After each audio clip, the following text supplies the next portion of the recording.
YouTube. Okay. All right, guys. What is up? It is Monday, March 22nd, and we are back for another episode of the Stay at Home Open Mic presented by the Barbed Wire Open Mic series. My name is Richie Marrufo, and I'll be your host. I'm the project director of this whole thing, and I do want to thank you for tuning in. Uh, Chances are you are probably watching the replay, in which case we do have a full on great show ahead of us. And something I do recommend is if you can scroll down to the comments below and see if Kit has left some comments with timestamps, and that's a cool way to navigate through and jump around if you want to see a particular performance. Otherwise, we're going to be jumping around the world. One of the benefits of being able to do this show online is that we're able to connect with people outside of our region. So this is presented by the Barbed Wire Open Mic, affectionately known as BWOMS. I came rocking the BWOMS gear today. Got the cap, I got the t-shirt. The t-shirt is for sale, by the way. You can find it at rapseminar.com. The cap, that's special edition, but maybe sometime in the future we might start working on some more merchandise. But um, there are ways you can support. For example, I have this info right here, and every single performer today, I will also encourage, every one of them to share their info. So if you like what you heard, if anything connected you or touched you in a special way, a certain way, maybe, send a couple bucks their way, buy them a coffee, or of course you can also support their work. You can do that by following their social media accounts or their YouTube pages or their blogs. And I always say this: if you can't spend money on them, social capital, you can like share those things and kind of put it out there. That's a free advertising is a cool way to maybe support people if you can't really donate any cash at that moment. So yeah, stay at home open mic. We're coming up almost on a year that we've been doing this. Things are getting pretty crazy. April is poetry month, and it is also going to be the 1 year anniversary where a lot of us started doing these online open mics. So and there's a lot coming up. I do want to also promote a couple things. We do have the Cinemike mixtape coming out pretty soon by the end of the month, so be on the lookout for that. If you want to catch it, you can. If you haven't already, you can subscribe to this YouTube channel, Barbed Wire Open Mic. You're already here, so you can just click the subscribe button. You can also click on that bell to be notified when we post new content, not just when we go online, but I have started a new series for performers, writers, and songwriters here in the El Paso, Juarez, Las Cruces region. It's called Fresh Cuts. The debut episode yesterday was World Poetry Day, and so I decided to release the first episode. It featured Celia Aguilar, who many of you from here have heard before, and maybe you haven't, but she's been here at least once or twice before. Check out her poem; it's really cool, or as Ed likes to say, very poetastic. We do have more people that are slated to be on the show. Our next episode will debut later this week, and it's going to feature Denise Signs, who you have seen week in and week out here at the online open mic. So she's going to be reading a poem as well. And throughout the year, as comfort permits and time permits, I'll try and feature people from our area and just kind of get them some cool video and audio of their work. We're also going to be featuring another open micer this coming Wednesday for this thing I also help run called the Papagayo Project. Uh, Patty Orozco, who you have seen here before, is going to be leading a workshop talking about poetry, her experience of performing poetry, and yeah, she's going to share a little bit of her experience, read a little bit. And so Papagayo Project, you can find online as well.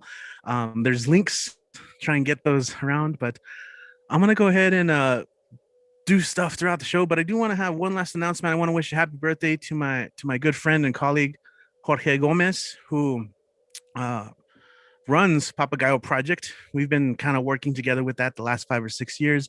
He's a professor at EPCC. We've pretty much been in school together since grad school, teaching together, and involved with all sorts of projects. And it's his birthday today, so I want to show some love to you, man. Happy birthday. And at the end of the show, I'm going to read one of his poems. It's Ode to Aguacate. It's a really fun poem. Maybe I might even combo break at some point in the show if we need to fill some time. But without further ado, we're just going to go and get started because we do have a lot of people. A lot of people on the East Coast where it's a little bit later for them. So we're going to try and get them on. And we also have international version. Again, we have people from all over the world. So I'll try my best to give them good intros. And we're just going to, let's just do it. We're going to go ahead and welcome the poet of many names, of many pseudonyms. You can call her Deadpan Lizzie, I think, as of late. The beanie wearing soul sister. We have Lizzie up. How are you doing today? Welcome. You ready to kick off the show with some poetry, huh? How is everyone doing? Are we gonna get some BWOMS beanies? Yeah, I was just thinking that too. I was gonna say that. All right, yeah, go and take it away. All right. I read this on Neo, but I'll read it again. It's called Water Me Down. Water, a natural part of me. I feel myself under the waves. Even my runner soul prefers to gallop along the sides of the ocean. I am a water sign, so no surprise there. Cancer the crab. You could say I'm getting wet is just a natural part of who I am. A crab whose claws hate feeling dry, is bored on dry land most of the time, who gets sick in cars, planes, and sometimes on trains. But when it comes to the motion of the ocean, I am never sick by the sea. Though my sun is ruled by water, I can always feel the volcanoes under the blue blanket with me, as I am a double fire sign. A feisty, fiery crab, whose light is bright, hot, and sometimes smoky. But you will have to wait for the second half of this poem for it to heat up. Thank you. Nice, awesome. I like the teaser. I like the is the next part coming out next week? Yes, next week, Neo is fire. So that will be part two. But I may not make it on Neo because I may have another engagement, but I will feature it on here next Monday. All right, right on. You heard it here first. I don't know if you had another one planned or Not tonight because I got to get up early. it is an early day and it is much later. So thank you. And one more time before we go off, how can people seeing you for the first time like find more of your work or just follow you if they're inclined to do so? You can follow me on Instagram at ES_Strauss. Awesome. There you go. All right. Thank you. Deadpan Lizzie Beanie wearing soul sister. We got more coming on. Stick around for part 2 next week. I'm definitely looking forward to that as well. So and of course, what a great way to start. You heard her reference Neo, the New Rican Poets Cafe, legendary venue. Also been doing online mics, and there's been a lot of cross like poetry. Let me look in the right term. We've just been linking up with people from all over the place. As poet kind of like to say, poets all over the world. And in fact, speaking of the world, we're gonna go to India. And our next performer is very beloved in this online community, has been featured in several open mics and readings. He has his book of poems, which you can find online. I'll let him talk more about it and share his work. But let's go and welcome next up to the stage, Umesh. Welcome back, Umesh, to the show. Good to have you. I think. Let's see. Hey, am I audible? Yes, we can hear you. Okay. I'm going to unleash some love poems, short ones. Okay. Oh, yeah. Yeah. After a long time, I'm writing this. Okay, here we go.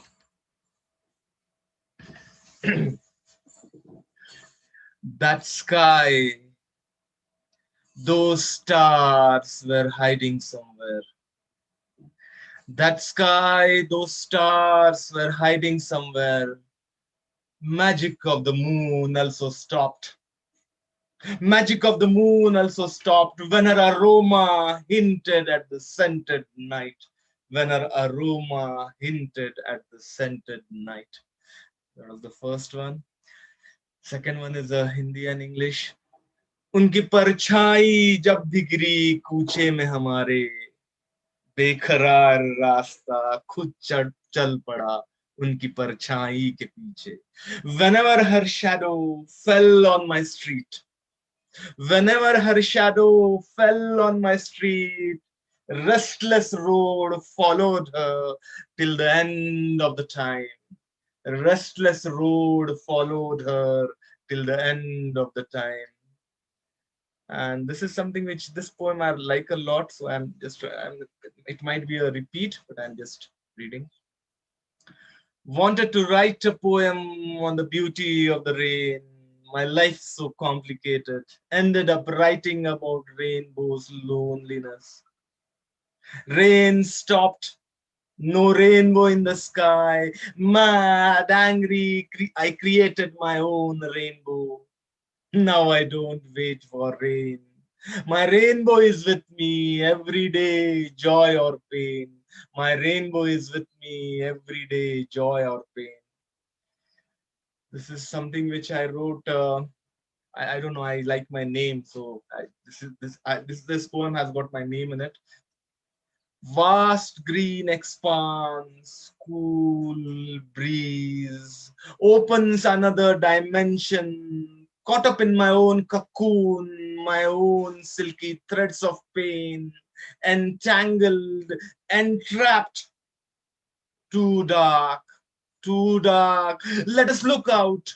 Great mountains, lonely bee finding nectar. Let's look after our minds. Unleash smiles. Let's unmesh. Let's unmesh. And this is the last one. Blindly in love. Blindly in love. Closer we came. Felt estranged. Blindly in love, closer we came, felt estranged. Strange ways, love, unfriends, friends. Strange way, love, unfriends, friends. Thank you very much. You can find me on Unmesh Mohitkar on Facebook, Instagram, Mohitkar Unmesh on Twitter, and I've got book Light Shadow Life on Amazon. And it's a wonderful book, a short one. I hope you like it. Thank you. Wonderful, wonderful. Thank you, man. I've seen you've been getting some very lovely positive reviews there. Definitely. I'm waiting for that steamy check to hit, and I'm gonna buy everyone's books and merchandise. So keep sharing those links for sure. I've got a whole list. Like once I get that, I'm excited to support everyone definitely who's been part of this community. So thank you. I also love how you opened up. I'm gonna have to like steal that one in the future. I'm gonna have to unleash some love poems. What? That's cool. I like that. I like that a lot, man. So yeah, it's good to see everyone here. We have people tuning in and joining us, and it is. I know that the theme earlier at Neil was water, and I know it's like water week. Like a lot of people are talking about like water as a resource and water rights and activism, and so I think we'll talk a little bit more about that as the night goes on. Feel free to share those poems, by the way. Anyway, so let's see. Let's go and keep going. Man, we're just starting off strong. So we started East Coast. We went to India. Now we're gonna go to San Francisco. We're gonna go to the Bay Area, and our next performer is the host of many shows. Actually, much respect. I always love to see the hustle, and all the productions, because I can definitely empathize with just like getting stuff out there and making things happen. It's really fun to see what you've been doing, from the podcast to the shows. And so she's here, going to share a little bit. We got Finn Bell in the house. Welcome. Good to have you back. Thank you, Richie. It's great to be back. I feel like I haven't seen a lot of you in forever, and some of you I just saw yesterday. Okay, so I'm going to start with a haiku called Distract. The snake is the grass until she rears her jeweled head. Death brings with it bliss. So I understand. I didn't look at the video or the feed from last week, but I understand that Marissa did a poem of mine. So I'm actually going to reprise that poem today because I revised it a little bit. So this is called Settling Debts. I want to share a list of things I learned to do to get through a day when you're feeling beaten down. Number 1, get angry. When you are angry, you are motivated. When you are angry, you are focused. Shit gets done. Number 2, Find a project to channel all that sudden rush of emotion and energy. It needs somewhere to go. It really does not care where. Bonus points if you guide it to something creative or productive. No judgment if you decide to seethe and chain smoke instead. Number 3, decide you are going to cut your hair off today. Sure, it took you 2 years to grow it this long, and sure, like Joe March in Little Women, it's your crowning glory, your one beauty. There are those things to take into consideration. Fuck it. Lop it all off. Find a YouTube video to guide you to snip it away. You'll feel much better afterward. Or too numb and shocked by your decision to register, excuse me, just how stupid you look. Number 4, dance in the kitchen to really loud salsa music. Do a few crossbody leads and turns without a partner and realize it is futile and repetitious, and stop abruptly. Begin spinning and spinning and spinning and spinning and spinning continuously in circles until you are too dizzy to care what happens next. Number 5, somehow find your way to a couch or safely onto the cold tile and take a nap, a long one. A satisfyingly 4 to 6 hour long one.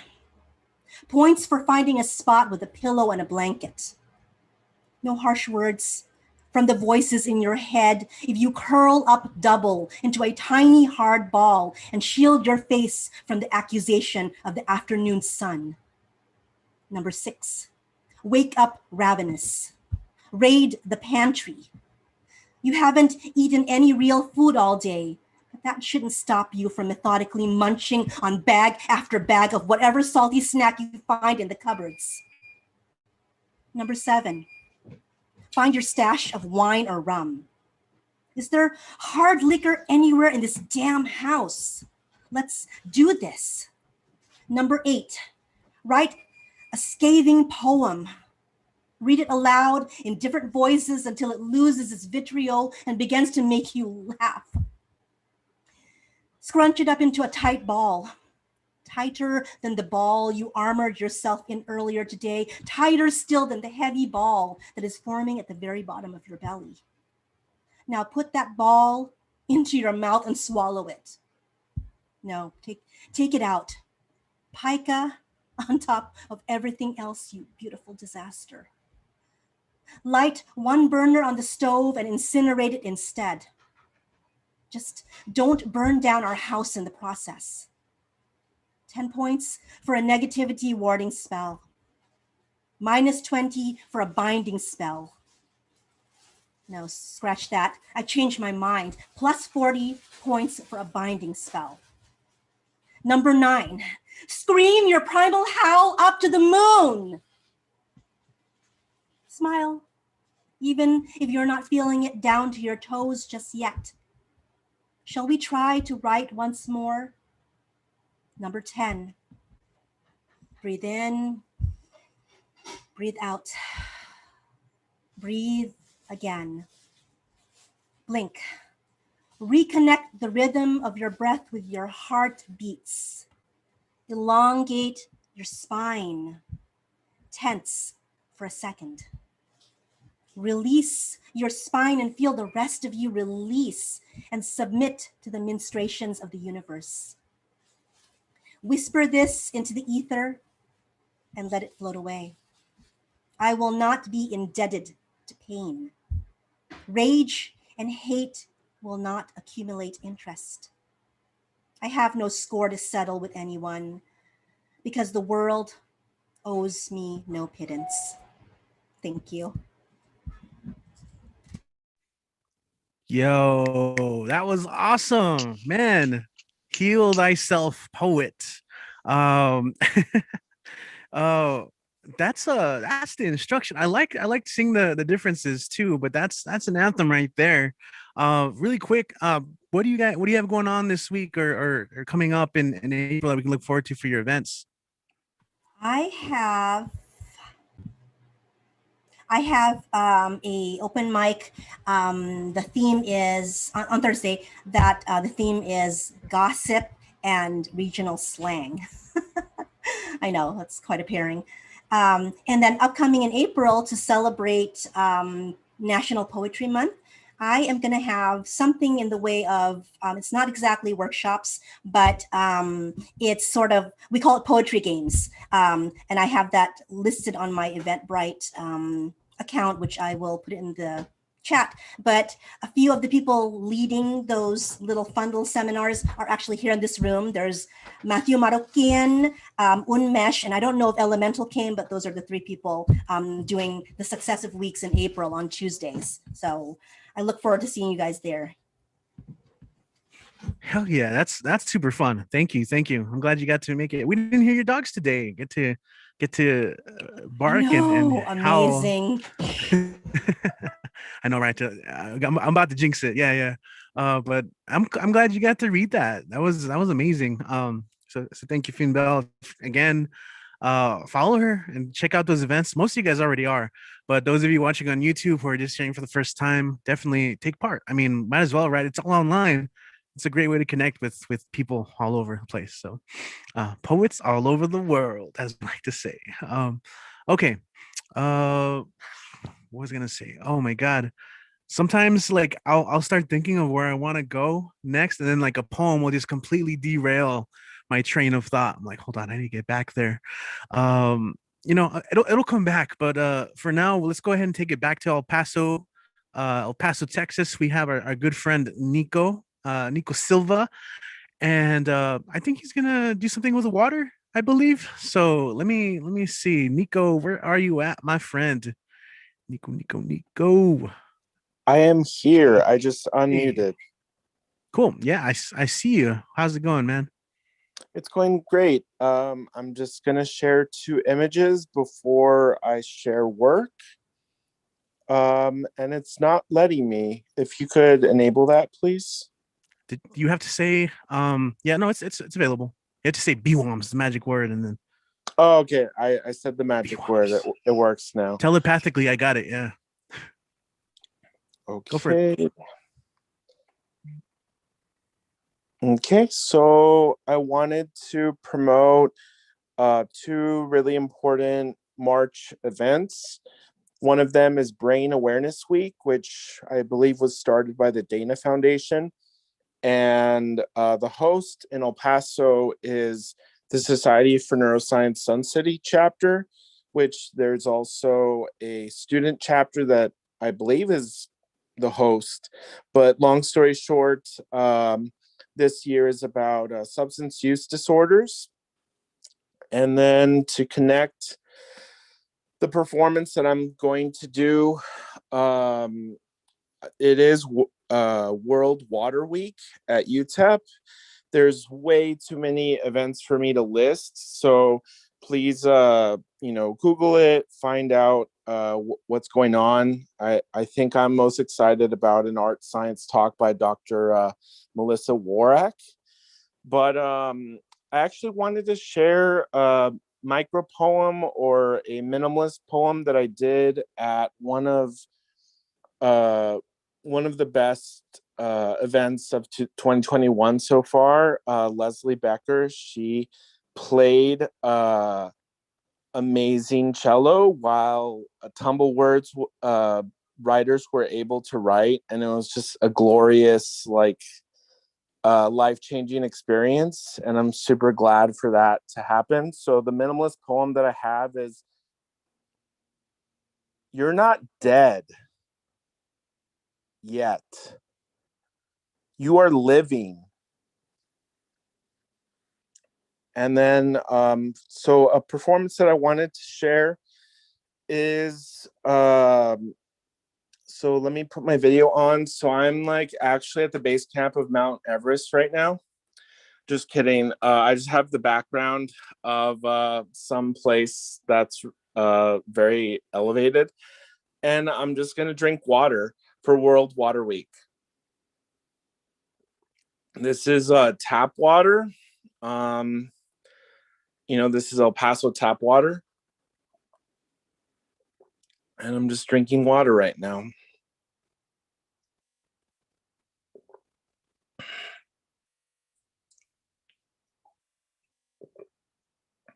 Yeah, so I just wanted to take that time to drink some water. So you all have a wonderful rest of your week, and thank you so much.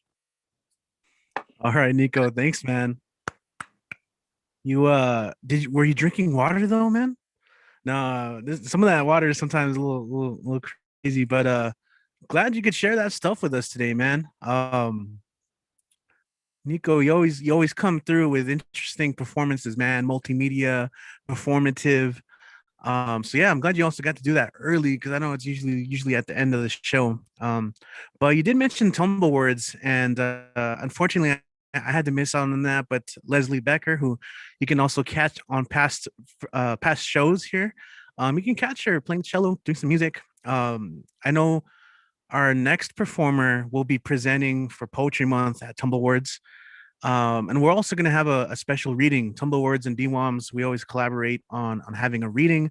I think we'll stick to doing it online this year as well. But before we move on, yeah, thanks for the reminder, Nico. But cheers, everyone. You got some water on you. This is tap water as well. I just refill bottles because I hate using plastic. Alrighty then. Yeah, so our next performer will be presenting a workshop and always does an amazing job at it. And of course, right here at the open mics when she does make it. Many of you know Kit, but let's go ahead and give it up for Robin. We got Robin Schofield in the house once again back. How are you today? Hello. Hi, Richie. Thanks. Hi, everybody. Yeah, I didn't know it was World Water Day, and I picked out 3 poems that have a lot of water in them. So that's funny. Especially my cover poem that I'm going to read. Anyway, I'm going to start out with something that I never do in a notebook. So I'm reading New Shit. New shit. You shit. All right. Thank you, guys. And this is, it's called Broken Fate. And that was part of the prompt to call it that. I'll probably change that later. There was a boat, but I didn't take it. I wrote you and told you so. I would love to have seen you on the Danube, the wind in your hair. I took the train to Paris instead and got robbed. I was going to meet you in Berlin, I swear. And your dark curly hair is all gone now, I hear, though I don't hear much about you. All I have now of you is a listening ear that's empty. So we did not meet again on that river in Germany or any other. I heard your mother died young. I never met her. I might have if I had kept my plans. The same for you and the Superman curl on your forehead. I remember that day we climbed Enchanted Rock and saw a deer. I couldn't bring myself to take your handsome hand in my own.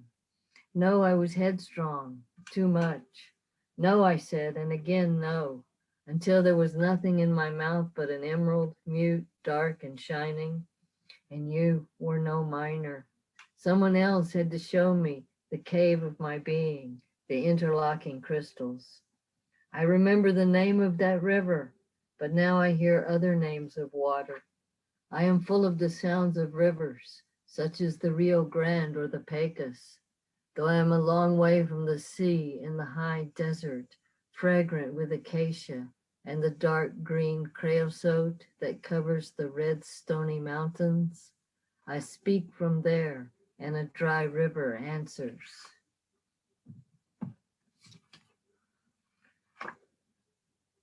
So yeah, you too can write cool stuff like that if you go to a generative workshop like Tumble Words. I didn't write that one in Tumble Words, but that was a different generative workshop. And this next one is out of my book called Flow, and it won you can see the little sticker on it. It won the Southwest Book Award last year. And this is a little bit of a funny poem.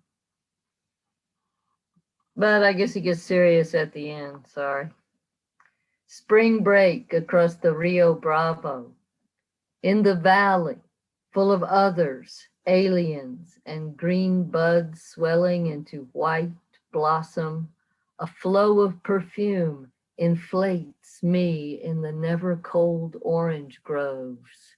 Crossing over at Matamoros, I do not know to bring my birth certificate, so I borrow Penny's, whose last name I can't remember now, when that was south of the tip of Texas 30 years ago, with Rex and Leanne, who think to bring their own identities in flux on the beach dotted with phosphorus blue micro animals in Puerto Vallarta, where I become a turtle rising on all fours under my shell coat. As we camp out that night on mescaline, while Leanne determines to go to medical school, and Rex, the future pharmacist, squirts limon in his ear for an infection. I reflect on the glowing beach, our stars thrown down.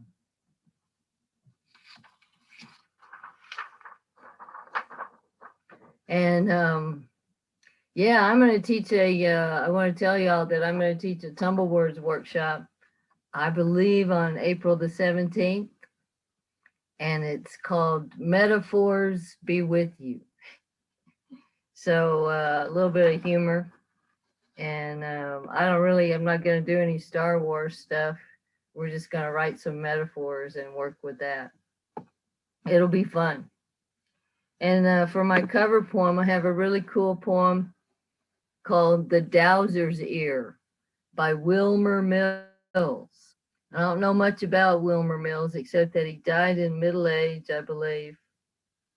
And maybe only had one or two good poems in him. But this is called, it's called The Dowser's Ear. Empty cattle trailers, rumbled dummy thunder, down the road all day, and now tonight, heat lightning flashes, more of the same fake rain. It's just as well. I couldn't get to sleep, and now it ricochets across the sky with empty loads of light. We've had a month of drought that tightens dirt around my pond. The local wells are dry, but I've retired, threw out my wand. I hate this time of year. Rue can burn if flour sticks in skillet butter. I've been cooking up a storm myself. My daddy's filet gumbo recipe. He used to be a chef on oil rigs until the hurricane. I heard the waves that killed him, and I hear them every year. It's emptiness that fills me. That's my skill. I hear the vacant rain before it falls. It's like the murmur of a spiraled shell. Hurricane weather, stewing, deep for landfall, spewing rain aplenty in the Gulf. And here in Tennessee, they always have a lack of something. 2 men called today for wells. I told them both to go to hell, and now they think I'm sinful not to use my skill. They stand to lose so much, but don't we all? I lost a lot in Hurricane Camille, and even now can't hear the end of it. More heat lightning flashes, absent rain that passes over clouds, and I can make it out. Each gurgling current under withered fields, down kitchen drains. The neighbors think I'm crazy, up all hours, but they'll never know the screaming voice inside a breaker's rage, or how it simmers in my ear. I hate the sound of water. Give me one good chance to make it silent. I'd be right as rain. Yeah, The Dowser's Ear by Wilmer Mills. Thanks, everybody. And I'll put my email in the chat. you can get my book from me. I'll sign it for you. And thank you very much. Yeah, awesome. Thank you, Robin. What a great selection. I think you always curate uh awesome selections. It's always fun. Like that's part of like the performance itself to see what people decide to choose to share. Lee always chooses interesting poems to read, and Kit, and like, I know the whole cover poem we do here. So it's always fun to see what people decide to go with. Yeah, so hit up Robin, as you heard mentioned, Tumbleward's writing project every Saturday, generative writing workshop. So it's just sometimes it just helps to just write it, and regardless of what comes out, and just share it. And your workshop was on the 17th. Metaphors be with you. I love it. And I always have to fight the impulse to want to say, and also with you. That's just the upbringing, I guess. I'm also going to be I'm going to be leading a workshop in April. And I believe mine's, oh, damn, I don't even know when mine is. Terrible. April 3rd. I believe I'm going to be hosting or leading a Tumble Words writing workshop on April 3rd. And I didn't realize you were doing Metaphors Be With You. I think you do it on often, but mine's going to be Metaphorical Mixtape is the name of the workshop. So kind of working a little bit. So if you want to come through, we'll be promoting that on social media and everything. So that's Tumblewords Project. You can find on Facebook. And from there, you can just contact the page or Donna Snyder. Much shout out to Donna, by the way. We've been missing her at these shows. I know she's kind of had to take some time off to recover some health things, but I think she's doing well. So hopefully we can get her back soon enough. But of course, you can catch her with Tumblewords. All right, so man, you guys are choosing some awesome poems. Yeah. So let's keep going. I'm looking at the list here. It's a really, really cool list. I'm getting fancy now. I'm color coding and everything by time zone. I'm like East Coast, West Coast, Central, Pacific time. We got international times on here. It's fancy. But we're gonna go ahead and go back to the East Coast. We got Washington, DC up in the house, and he is gonna be part of our upcoming Mike mixtape. He was also part of the Valentine's Day mixtape. But you all know him as Mr. Poetastic. We got Ed in the house. How you doing, Ed? Welcome back to another episode. Good to have you. Let's get you on here. Mr. Ed, Poetastic, Poet Synthesis. What else? Is he? Wait, there you are. Fireman. What's up, man? Hey, what's going on? Oh, no, keep going. I like it. You give me ideas. How's everyone? Hope everyone has a poetastic and prolific day. I'm your fireman, aka Ed Poetastic, and I can't wait to share my lovely art with you guys. Woo! Okay, this is called Clear Symphony. Water is life. The marvel of H2O, feeding the plants. Look how it flows. Wash away the ants, the fallen crystals glow, scaring your cats, buying it in plastic rolls. Invisible at a glance, cleansing your skin and clothes, observing how it dances, the gift of artistic shows. Poseidon's mighty lance, harsher than a shark or pillow, the translucent romance, dripping through your nose. The refreshing trance soothing on your head and toes, the peaceful snake dance art every time it runs or froze. Adam's ale, a slurping chance, the gems left in hungry meadows, the crystal train taking a stance. Water's everywhere, moving wherever it goes. To where? Nobody knows. Thank you. And I have another one. It's called Luminous Star. Hey, June, don't make it bad. Take a sad song and make it better. Remember to let her into your heart, then you can start to making it better. Be the luminous light in the pitch darkness, shine your radiant glow to the tiny plants. Fill melancholy weather with eternal bliss, spread your delights to the starving ants. Turn your endless rain into vibrant heat, burn the prickly thorns so far, far away. Cheer on the blackened hearts and frigid feet, ease the heavy burdens on our lowest days. Help them grow wings to dance in the sky, making our pain, torment, and grief decay. Spread their cold ashes wherever they lie. Be the golden road to put us on course, in order to best and taste greener pastures. Be the white pill that destroys the toxic source, that levitates the fallen or a higher measure. Create the flames that inspire the blind. Get lost in their worldly pleasant chime. To help shine, dazzle, and glow the minds. Please swallow the ugly, murky meadows to rebirth a much brighter and bluer pond. Help kill away the doubtful, tearful shadows to be able to unboundly free to move on. Thank you. Oh yeah, man. Be unbound. Ed Poetastic Unbound. Dig it, man. Woo! Yeah, and I'm glad that you submitted your work to Cinemike. Be on the lookout for that. How can people follow you? Like, if there's people tuning in right now on YouTube who are like, man, I like his stuff. How can I read more of it? How can they do that, Ed? Well, the easy way is to stay tuned to the Bob Wire, or if you want, you can follow me on Facebook at Ed Foreman, or you can follow me at IG at Ed Foreman 92. If the mic is right, I'll be there to shine in my moon or sunlight. Woo! Love poetastic, love poetry. Woo! Keep writing. That's right. That's right. Dig it, Ed. I'm glad. I always I have this nice comfort every week in, week out, getting to see you guys. And even like at a regular performance, like I still get a little nervous and anxious, but like once things get started, I start to mellow out. It's despite the coffee.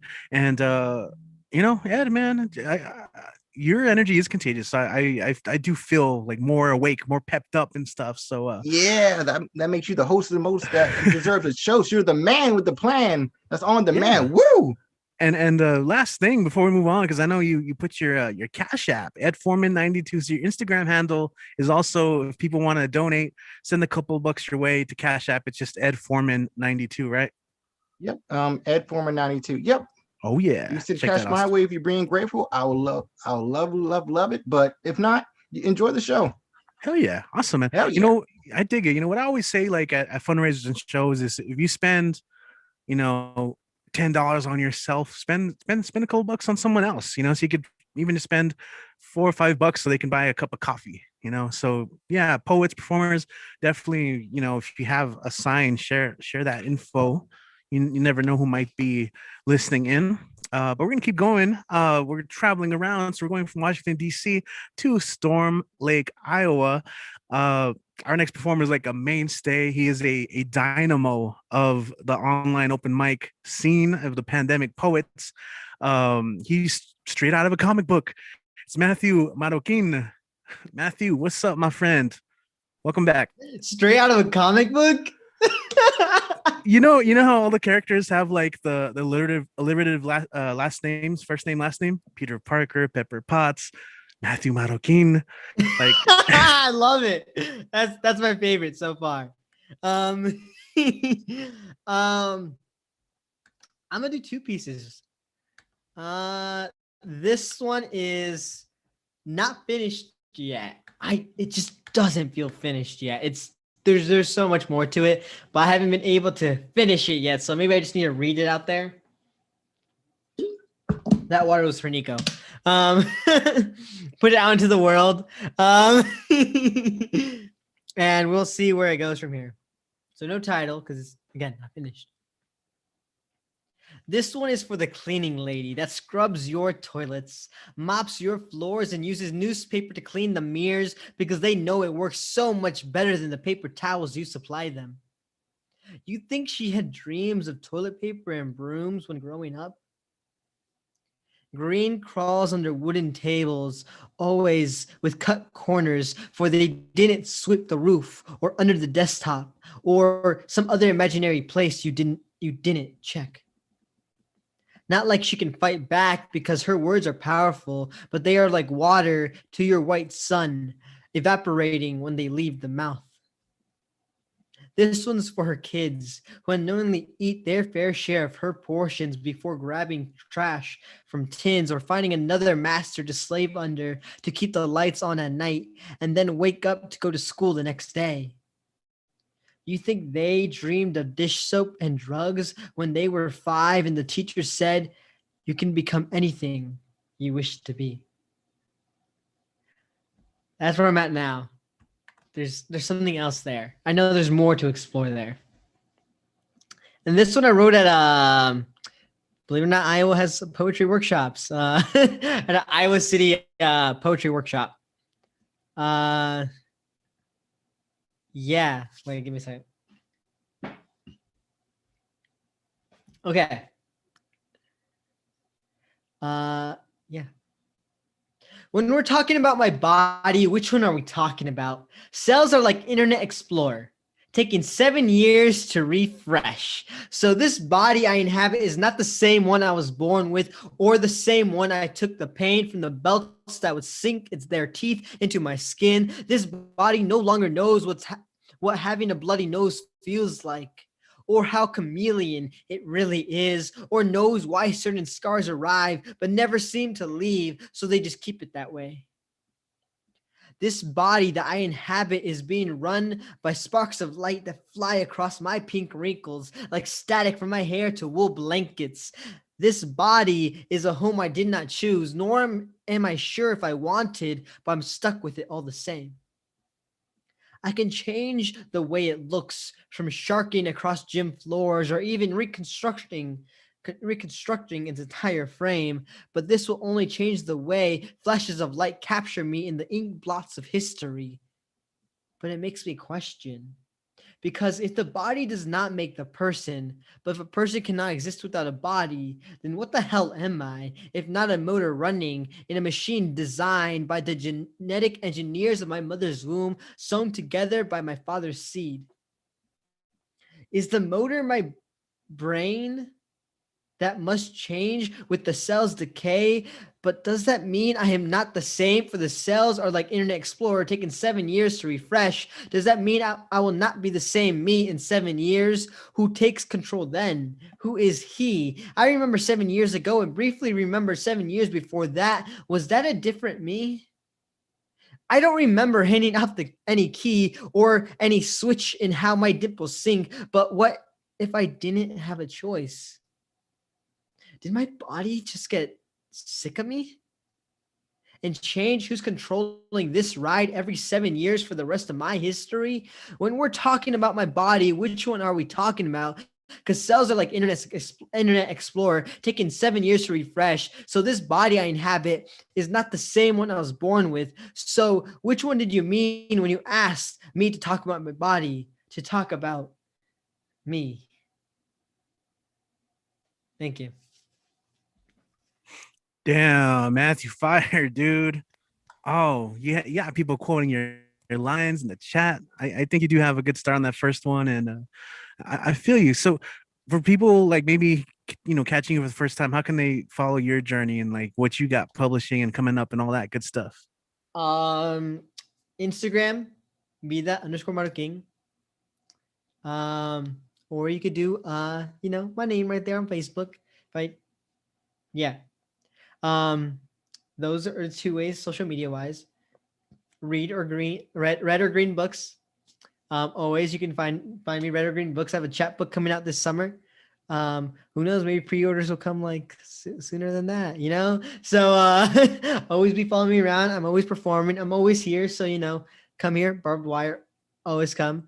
Or if you find Trisha, Finn Bell, you can always find me there too, because she my homegirl and I'm always at her mic, so or even better yet, the Word Is Right, I'm usually hopping around there too.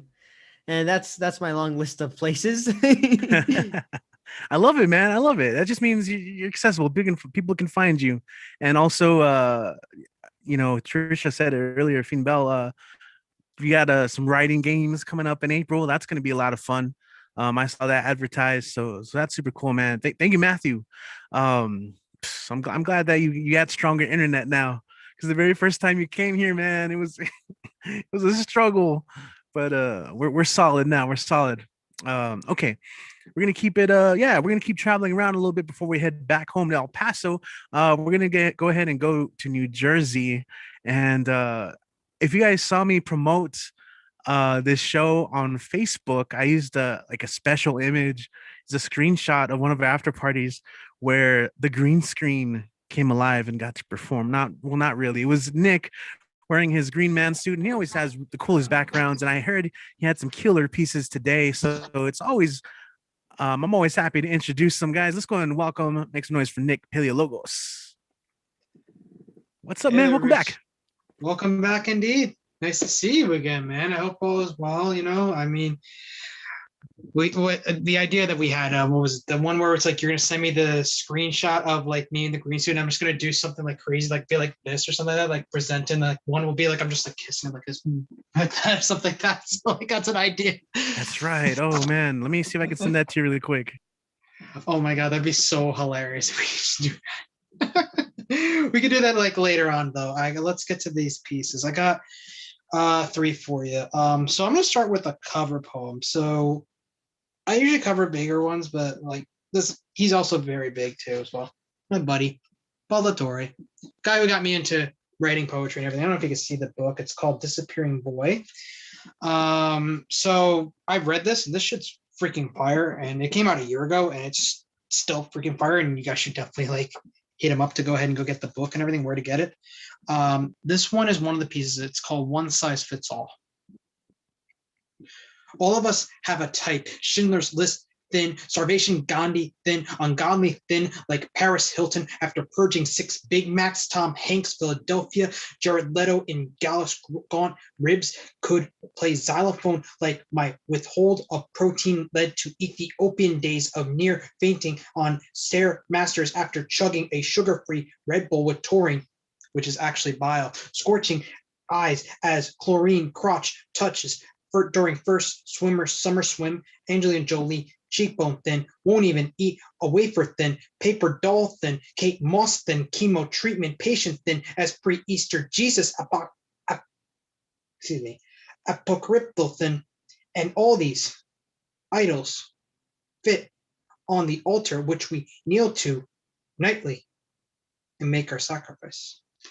That was his piece. I'm probably screwed up a little bit of that, but now we get to my pieces. First one, the second one right there is called Excuse Me, I'm Strung Out on Excuses. Strings and body, sticks and beats, hands and feet, the dexterity to go about playing. I remember the vibrations, I've forgotten the cue, the line of what talents I've tried to forge have been rusted, the anger that I haven't made it yet as a musician. As a glutton for music, I have abandoned the notion to use my efforts to make music.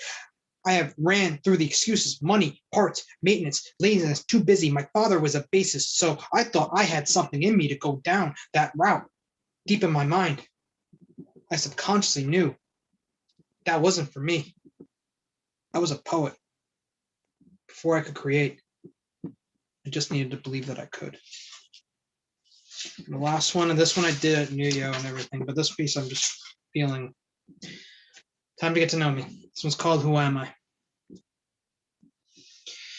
Name, Nicholas Gennaro Paleologos, born September 23rd, 1989 at 1:52 a.m. Gender, male, eyes brown, about as Jersey as Springsteen, Taylor Ham, raised out of a swamp with murky moss, mystifying mania, manufacturing my manifestation. My sign is an air, but I burn with passion. I flow like water, and I'm always ever morphing. I have been a radio host, actor, producer, graphic designer, streamer, drummer, bassist, showman, Swiss Army knifing my way into anything to plug and performing my task to praise. You wouldn't have known any of that. If you saw me walking on the street, I would probably have music in my ears. Music kept that little annoying voice in my head from harming myself. You know what else I've been told? That I look like a terrorist. Tell me, is it my skin? Is it my beard? Tell me, how do I qualify as one? Those words are 9mm, mine are nukes. Your shit might hurt me, possibly kill me. My shit will exterminate your hatred. And if you still want to give me that title, I am one then. With my words, I am the paranoia of what you always feared, that you failed to control me, mold me, make me into something that I'm sure as hell I'm not. I am a dreamer, a believer, and a poet. I am Nick at night, the fearless cult leader, the Bob Ross of hosting, the real one, the real Nick P. Nick Paleo poetry, Nick Paleo flows so hard. It's been a pleasure for you to get to know me. Now let me get to know you. End pieces. Yes, sir. The real Nick P. The place to be. Hell yeah, man. I love it. I love it. I need some water real quick. Yo, man, yeah, that deserves the notebook drop and the everything. I gotta take a breath after that. Yeah. Always drains me, that piece. Yeah, man. That always drains me. I love that energy. I love that energy. So check it out. I know you also got a piece coming up on the upcoming Cinemike. Where can people follow you online and all that? You could follow me online at The Real Nick P. You can also catch me here on Monday nights at BWOMS, also Mondays at the Nuyo, Thursdays at the Nuyo, also Thursdays at Vocabulary too as well. Fridays, I usually go to Society Hex Haven too, which is hosted by Lacan. And on Saturdays, I go to the Warriors Right. So you can also catch me over there with Marissa and everyone over there. It's been a pleasure, Richie. I'll drop my info in the chat too. Thank you so much. Much love. Hell yeah, man. Right on, right on. I dig it. Yeah, and I'll send you that picture as well that I've got of the green man. I forgot we're gonna try it. We'll try it a little later. Okay, cool. We're gonna keep going, guys.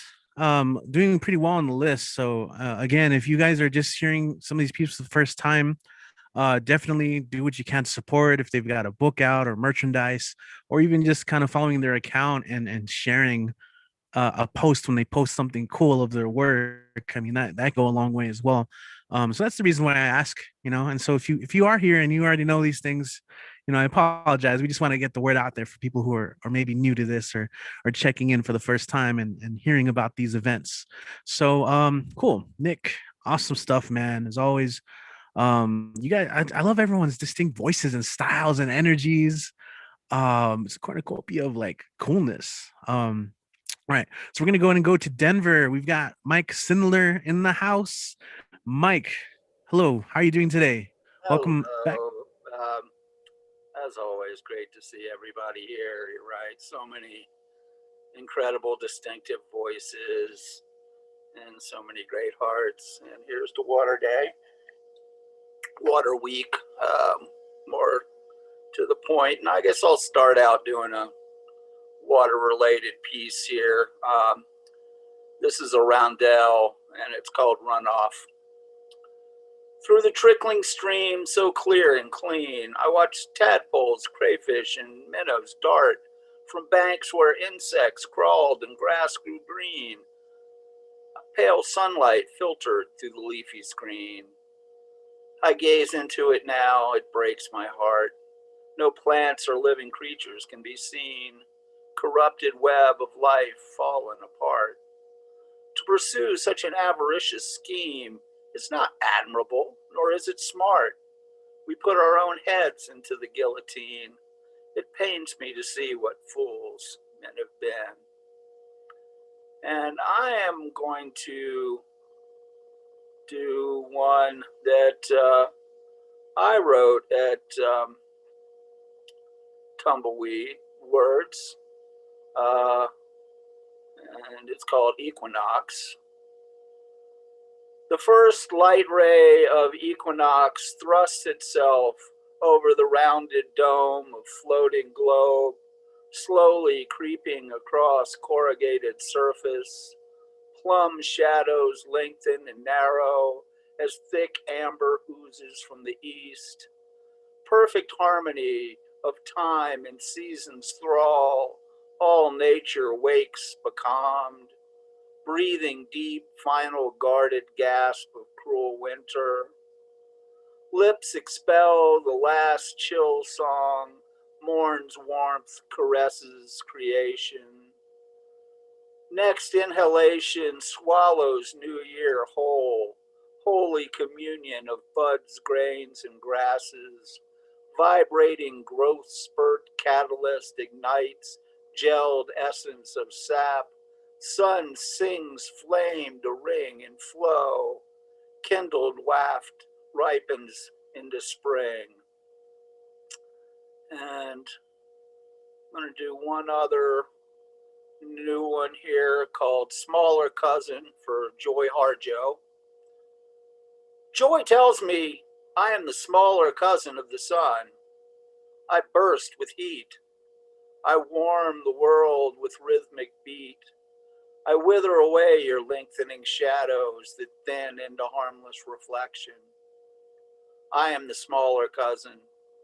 I stand alone. You can feel me deep in your chest as we embrace. Skin of your drum vibrating in harmony. We are an expanding, dancing circle. I am the smaller cousin of the sun. I rise, fall, and rise again. You can count on my return. Every moment apart brings me closer once again. I dry your tears with my breath and wait among the clouds, watching as pure rain washes you clean. I am the cousin of the sun, caressing the curve of the earth, reflecting poetry against the mirror of the moon.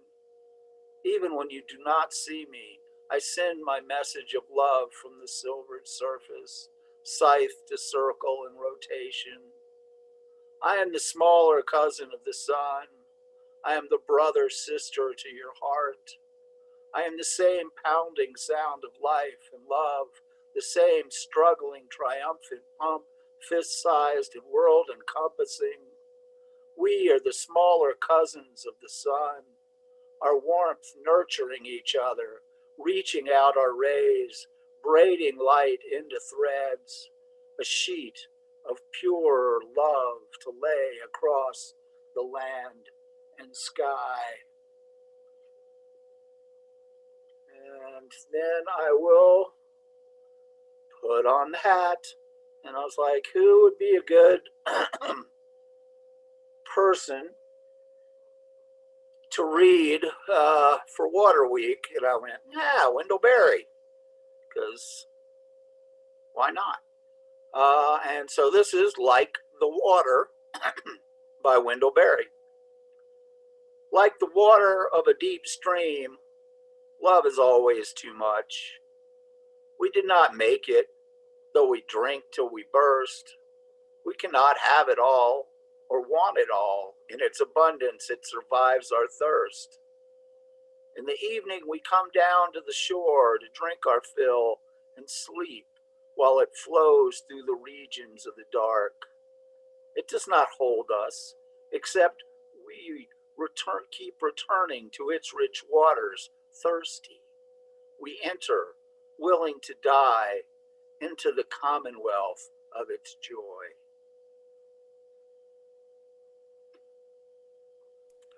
Awesome, man. I always love getting introduced to new poets. I didn't heard Wendell Berry, or maybe I don't remember. I don't familiar. Wendell Berry, yes, not just a great poet, but a great environmentalist. Amazing man.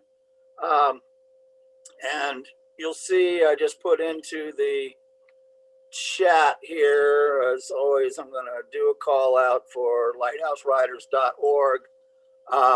What I just put up there is if you click on that, you can register for the next happy hour reading, which is happening Friday. And we're really blessed in Denver.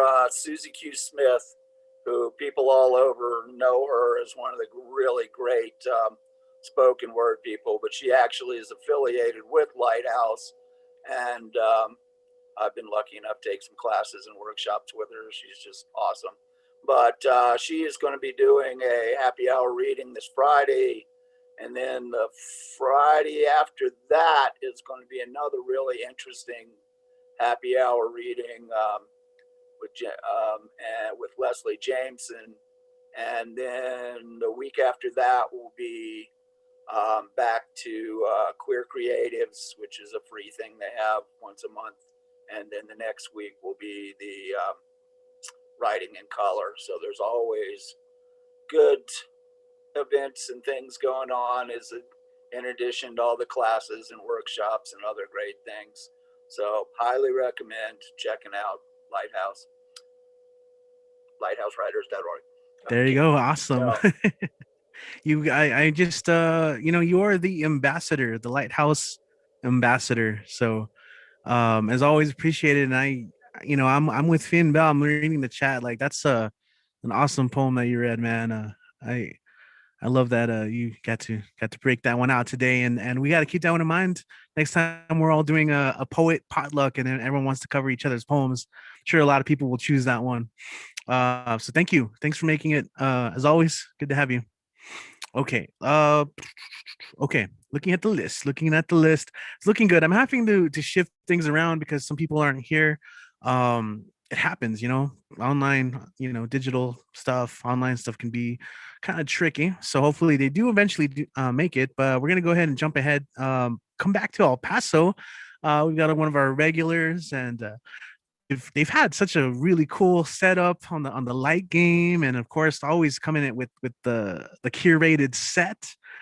I love the originality of it and just kind of having that to look forward to. So you guys already know what's up. Let's make some noise and welcome Lee MS to the stage. Welcome back, Lee. MV Lee. Hi. Sorry, my throat. So, like you said, I have the setup of something old, something new, something borrowed, and I'm always blue. As you can see, the room is blue, so finally blue. So the something old today, I'm bringing up a huge fuck you to all of the hymns that I met throughout my life, and then a little bit of self-care. So, so here it goes. This is called Me diste nada, you gave me nothing.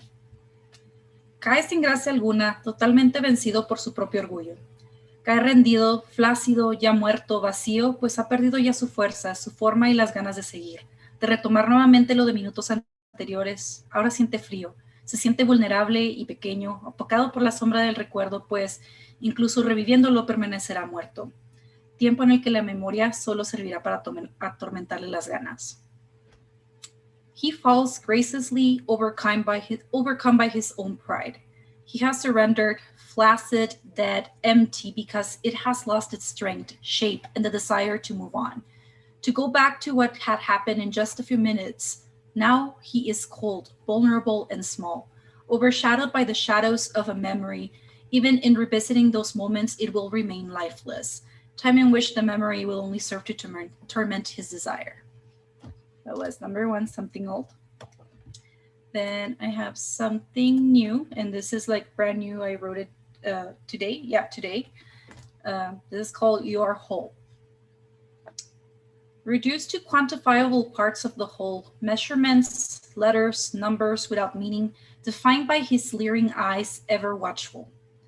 11, 5, 2, 80, 32 double A.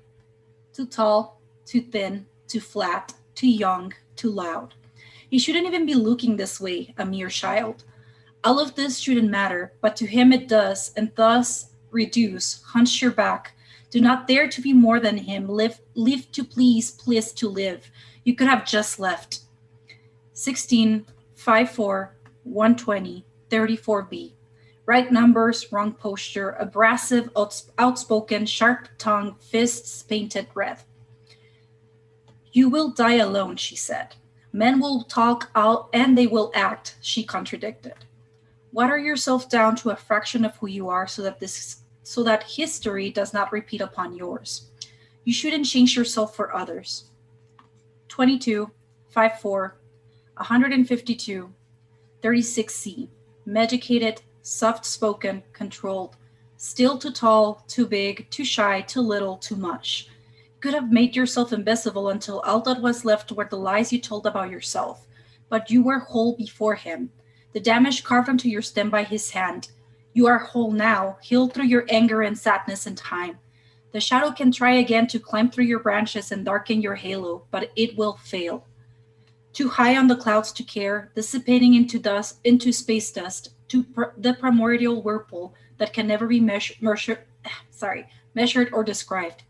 Unfazed by his gaze, unaffected by his luscious tongue, you are whole. So that was something new. And finally, something borrowed. So this is, the original is by K.Y. Robinson of her book, The Chaos of Longing. And it's called Self-Sabotage, sorry. So I'm reading the Spanish and then my translation reading the English to my translation to Spanish. So self-sabotage. Healing requires every cell in your body, but I'm so used to dealing with myself in fragments. Sometimes I lift the scab to revisit the pink flesh of pain to feel more alive. Would I know what peace looked like if it gently knocked on my heart? Would I open the door or pretend I wasn't home? And the translation, autosabotaje. Sanar requiere cada célula de tu cuerpo, pero estoy tan acostumbrada a pensar en mí en fragmentos. A veces arranco la costra para revisitar la piel rosa del dolor y sentirme viva. No sé quién soy sin este agridulce cosecha de dolor. ¿Acaso sabría cómo se ve la paz si tocara gentilmente mi corazón? ¿Abriría yo la puerta o pretendería que no estoy?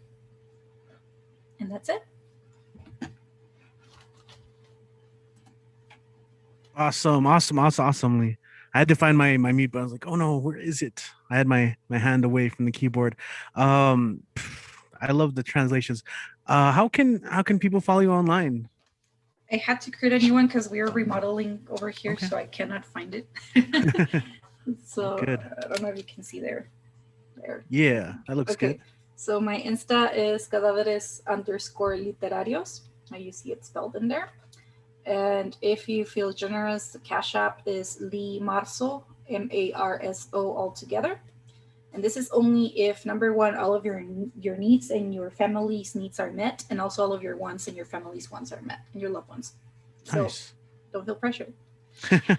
Yeah, right on. Oh no, go ahead. Were you gonna? Oh, I was just gonna say that also I would like to, and I'm still waiting for the confirmation of when it's going to happen, but April 10 more than likely, there will be a Spanish open mic going on through the Chicago Contrapuntos. I think it's the name for the revista. So I'll share that information in the chat. That's so cool. Yeah, definitely. Yeah, if you guys have anything like that you'd want to promote, that's cool. I'll be on the lookout for that. Thank you, Lee.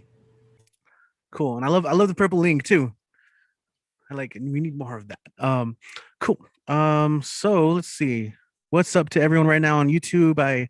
I'm just looking at the live stream. What's up, Andres? Always tuning in. Always good to see you there tuning in on the chat as well. Okay, cool. So with that said, let's go ahead and LA, going to the land of LA, and we've got Abraham Kamani up next, Mr.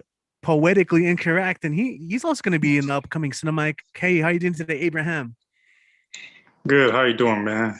Excellent. Good to see you. Welcome back.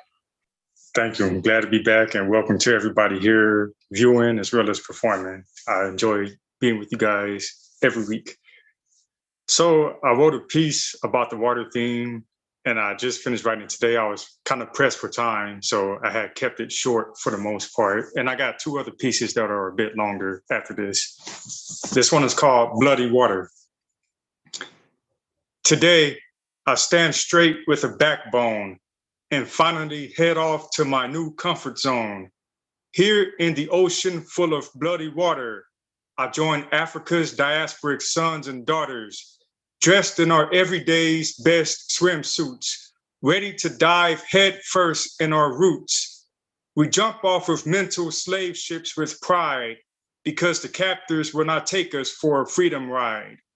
With our minds made up not to become their property, we will rather drown in our ancestors' sovereignty. But our forebears refuse to let us die in vain. They hold on to our bodies while baptizing our brains in their bloody water so pure and sacred, to thoroughly cleanse our psyches tainted by white hatred. We emerge as new intellectual beings covered in a potion of ancestral spirits that keep us afloat in this ocean, carry our bodies through the hailstorms and whirlwinds, prevent us from sinking while swimming in the deep end, because we will stop at nothing to win the grandest prize, the human right to have complete destiny over our lives, as the tidal waves of bloody water obliterate oppressive institutions, bringing a crashing end to white supremacist counter-revolution. That was the first piece. This one I wrote about 4 days ago. I wrote it on Thursday. It's called Green Vision. When I stand in front of the mirror to take a deep look at my green eyes, I have a green vision of working class people from all walks of life, joining forces to build a massive new land full of green pastures where we can enjoy the fruits of our labor, reap 100% of the seeds we sow, without donkeys and elephants around to graze our grass. Because in my green vision, We are a united front, willing to defend communal property at all costs, with whatever weapons we possess to stop these corporate animals from capitalizing off of the grounds we toiled to till, and proudly claim ownership of the crops we produced. In my green vision, we will stand taller than the green giant, with our mighty fist to the sky, stronger than the incredible Hulk, full of brains and hearts that hold more wealth than a pot with gold.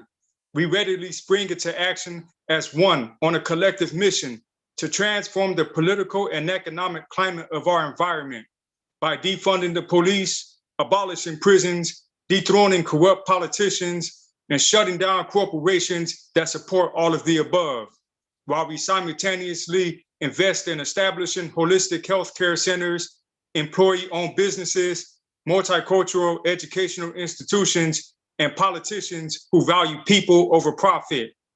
Because in my green vision, we will live in a land where we could breathe in fresh air without being choked up by the pollution of white supremacy and hatred, where we can have clean water to cook, drink, and wash our bodies without fear of disease and death as a result of environmental racists who refuse to replace old eroded pipes with new ones in Black, brown, and indigenous working class communities.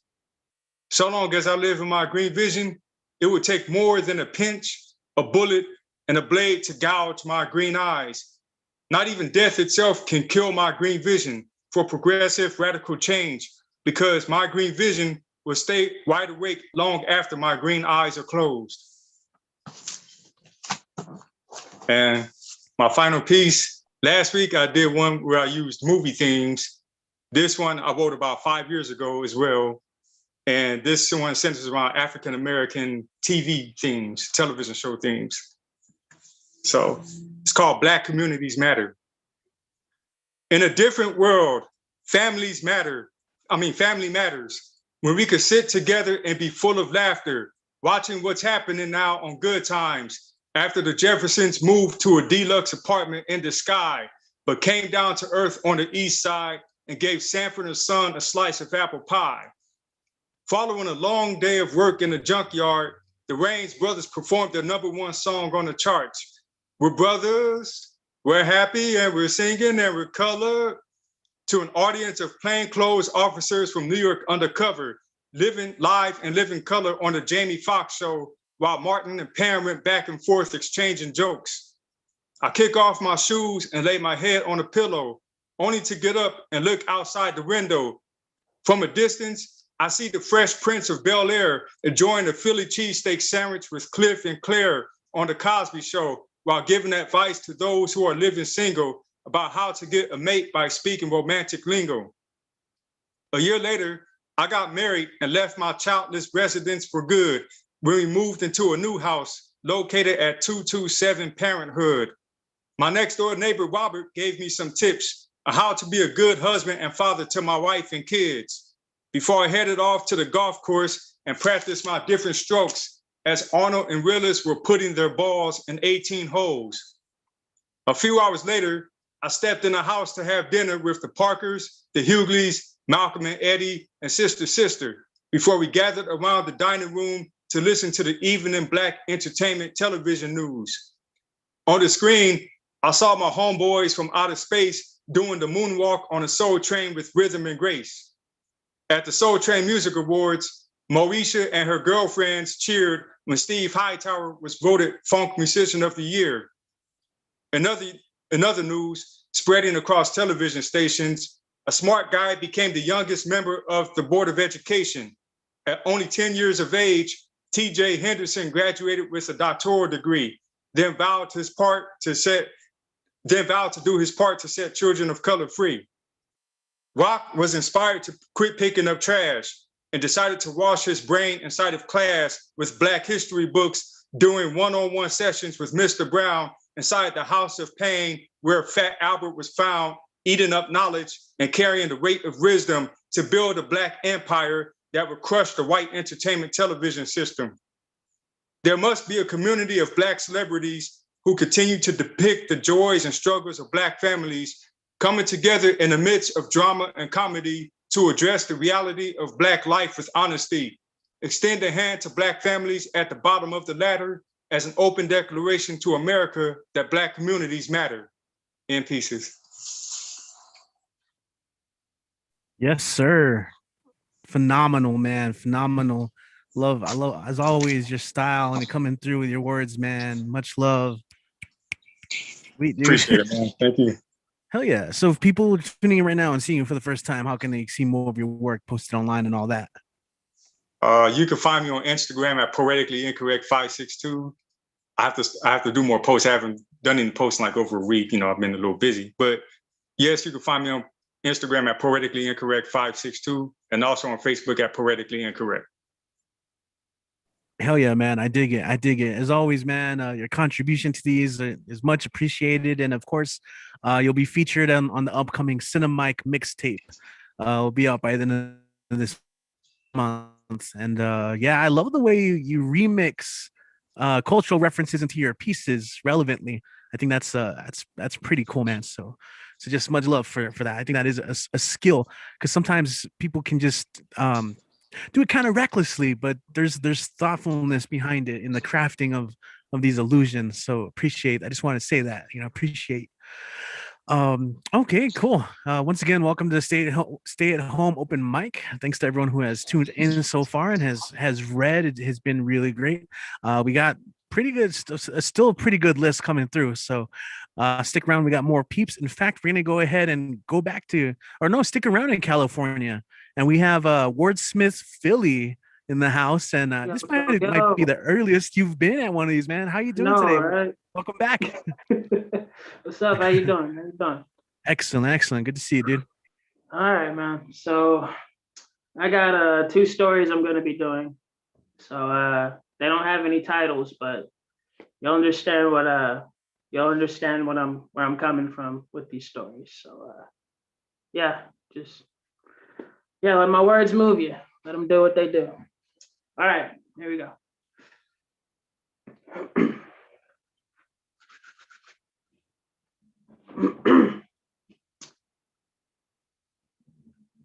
I lie down, face down, in a pool of our blood. Life is slowly taking its time to leave my body, and the revenge that I got was etched in mud.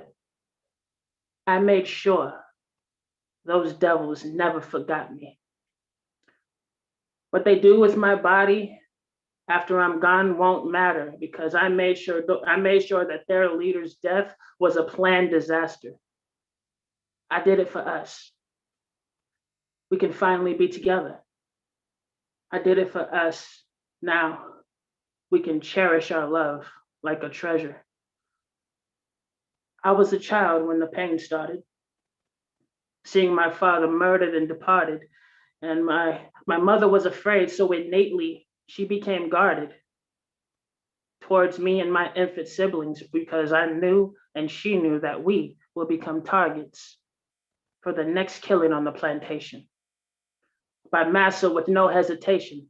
And I have no love for myself, just him. These were the lessons that were instilled, followed by breaking my will, which made the pain seem natural and not grim.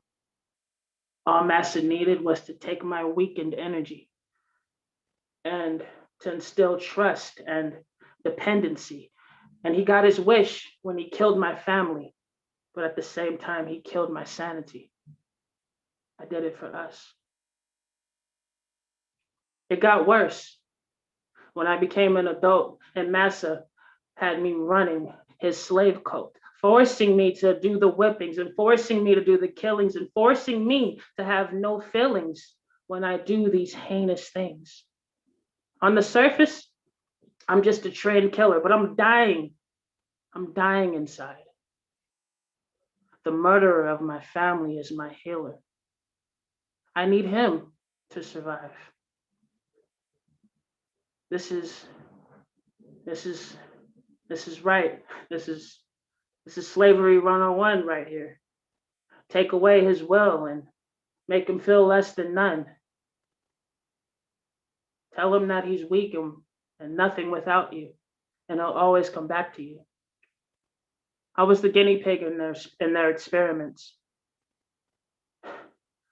And due to my hellacious experience of watching my family die in front of me, it's only right that the end to this must be me killing and ending Massa and his legacy. I waited until Massa was asleep, and I stayed up sharpening my sheath, humming hymns, humming every hymn while thinking grim synonyms for killing him as I took a deep breath to make sure that my weapon wasn't too slim. It's gonna have the smell of blood on it. Sick. Flesh shall be gathered on this blade, thick, for he will have his final clean shave and fill every last inch. While thinking this, I'm licking my lips with the bloodlust and clenching this grip, while clenching this blade hard as I creep into Massa's house. This is it, my chance to rid the world of this louse. I can't tell you the excitement that I was containing in my body. The closer I got to his room, the more my heart beat flew from calmly having regular beats to palpitating thuds in my chest. This is it. This is it. I can't wait to kill this parasitic insect. Oh yes, vengeance will be mine. As I entered the room of the devil we call Massa, he was lying on his back, and I pulled the covers off of him without making a scatter. No noise was needed until the initial attack. As he took his final snore, I stabbed him and stabbed him more, grinning a sinful smile and a screeching scream, hardly containing the laughter I had with every stab in between. I did it for us. And after I was done, no one could recognize the devil we call Massa. He was just a puddle of flesh and blood, the devil we call Massa. I made my way out of the house of the devil we call Massa, only to be shot down by his minions of the devil we call Massa. I felt great about my choice to kill the devil we call Massa, because I was set free from dealing with the devil we call Massa. He died tonight. We died just right. And I was released by the devil we call Massa. I did it for us, Mom. I got rid of the evil. Thank you. That was Yeah, man. spectacular. That was fucking. Man, that was. I Whew, can't even tell you. That was so great. that was, man, Unbelievable, sir. that was great. Thank you. Yeah, Thank that's you. right, man. Thank you. Feel it. Get rid of that evil. You know what I feel like, man, every time you perform, like, and you invoked this last time too, I felt like I got a front row ticket to your theater performance, you know, and you're there, one man show up there, solo monologue, like just killing it. We all got the front row seat to that amazingness. So thank you, Wordsmith. Feel it. Yeah, man. What are your social media? So yeah, Water Day. Shout out. Cheers. Salute. Yeah. So my well, actually, I had one more poem. If Oh, you my have bad. time. My bad. Yeah. I was yeah. Well, praise for that one, man. Well, good. Take it away. Oh yeah, no problem. All right, hold up. One moment. Let me get ready.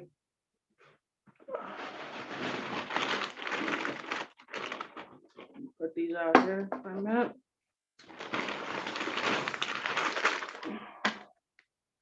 I don't know if you can see that. Wow. So, why are you shocked? This is America, yo.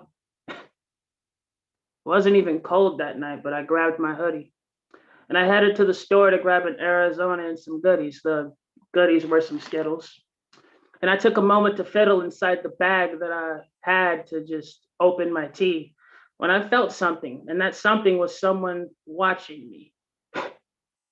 But I wasn't tripping at all. I was just doing me. I took a few steps and the feeling came back. So I turned around really quick. And there was a guy looking back. And I said, "Yo, why are you following me?" And he told me I looked suspicious. Dude, I live up the street. He said that I was scaring people and he had a witness. Why are you shocked? This is America, yo. So I just shrugged my shoulders and continued to walk away, hoping he'd do the same and just go about his day. But as I turned back, I felt him finally snap as he tackled me and we both collapsed. And we scuffled and we wrestled for a bit, but he couldn't fight. So I just gave him these hands real quick. I'm 17, yo, and I'm beating up a 28-year-old to the punch. And just off sheer survival tactics, not even pure luck. So I can understand the frustration to losing to a kid and you're a grown-ass man. But the fashion of your next reaction is something I clearly don't understand. Long story short, I'm winning the fight. He's covering up and he turns to his back.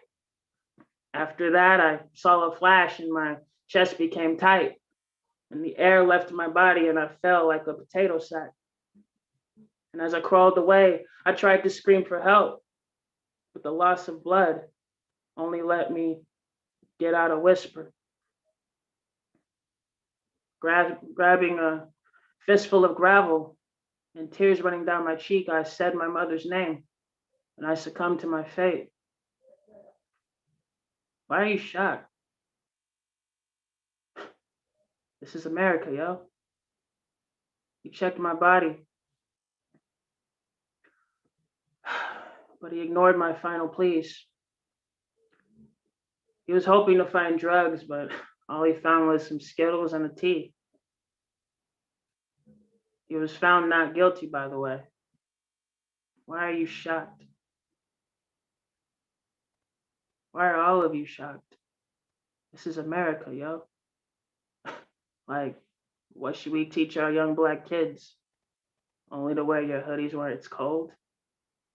Yeah, right. Thank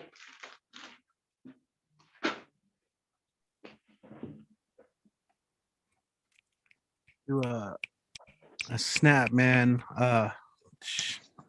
Gotta We soak need that one to in, put a man. whole show together, man. You've got. I would pay to come see you do like a whole hour or two. Thank you. Yeah, I see that.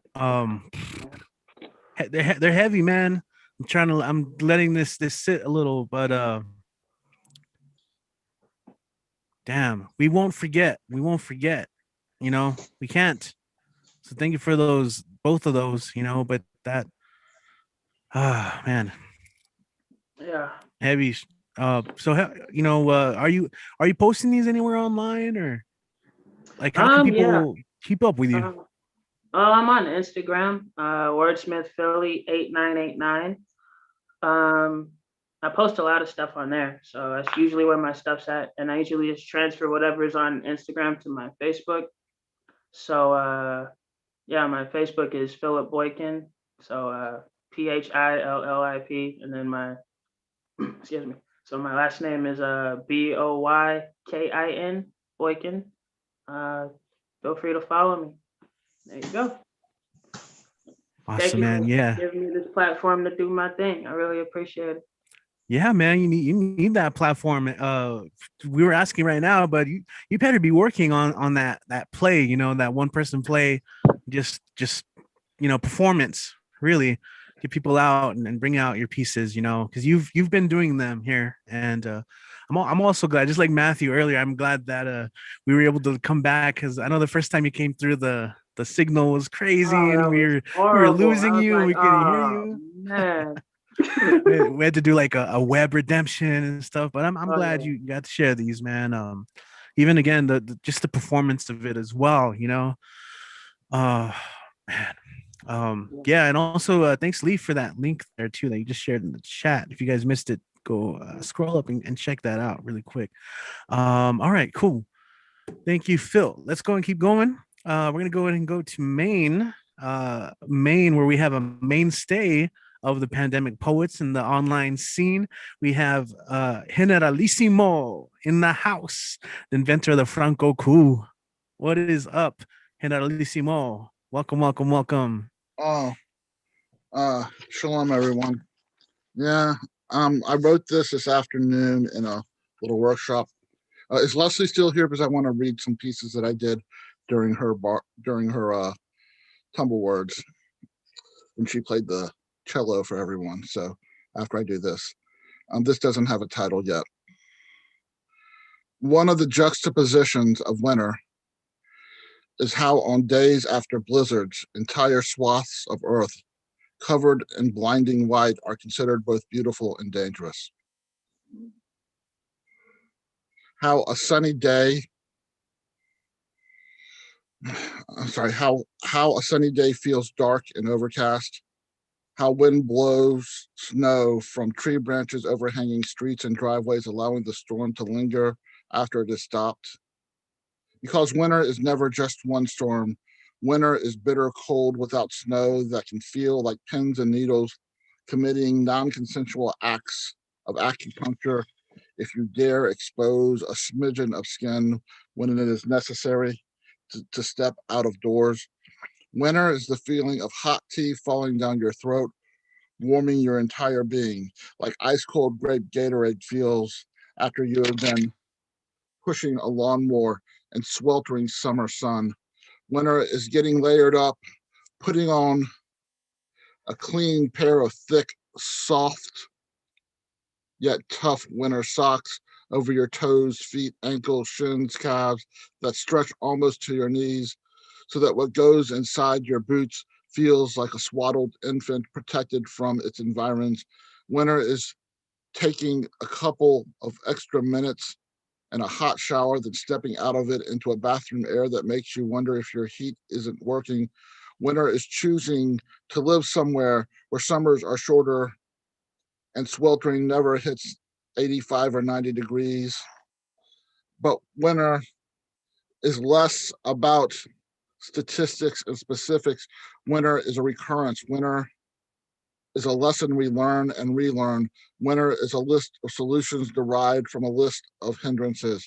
Winter is a metaphor for living life and dealing with people and money and getting older and being human. And I'm just going to do these two pieces that I did Saturday during Tumble Words. Is Leslie still here? She is? Okay, cool. Okay. So Leslie played, I don't know if this was discussed, Leslie played her beautiful cello. Oh my God. It's just like whenever she strikes that bow to those strings, it's like I'm in a different world. So let me find it right now. I just had it up. Is this it? Hold on. Sorry, I'm trying to.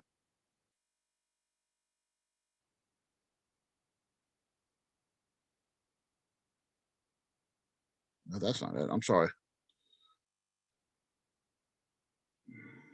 Oh, here it is. So the first one is called Those One-of-a-Kind Signature Cocktails Will Get You Every Time. And there were all these images of really beautiful Baroque pieces of art and architecture and the insides of buildings. It was wonderful. So those one-of-a-kind signature cocktails will get you every time. A grand gala and a grand ballroom with a grand orchestra orchestrating grandiose music with grand solos on a grand piano and grand cries from cellos providing a grand bass line for a grand evening serving grand dinners and partaking in one too many grand signature cocktails leading to grand dreams while sleeping and grand hangovers after waking, then eating a grand breakfast to settle your stomach so you can have a grand day after. How grand life can be. This is called If We Had Wings Like Birds. My first solo parachute jump. I wasn't nervous. I stepped from the plane into the wild blue yonder. When I pulled the cord, the parachute forgot to open. As I plummeted, I thought about Leslie from El Paso passionately playing Bach on her cello. I spanned my arms wide to form wings. My body suddenly shifted from a vertical dive to a horizontal swoop. I caught an updraft and soared through a cumulus formation, which felt more luxurious than the softest cashmere on earth. I thought about performing a quick loop-de-loop and my body took instruction.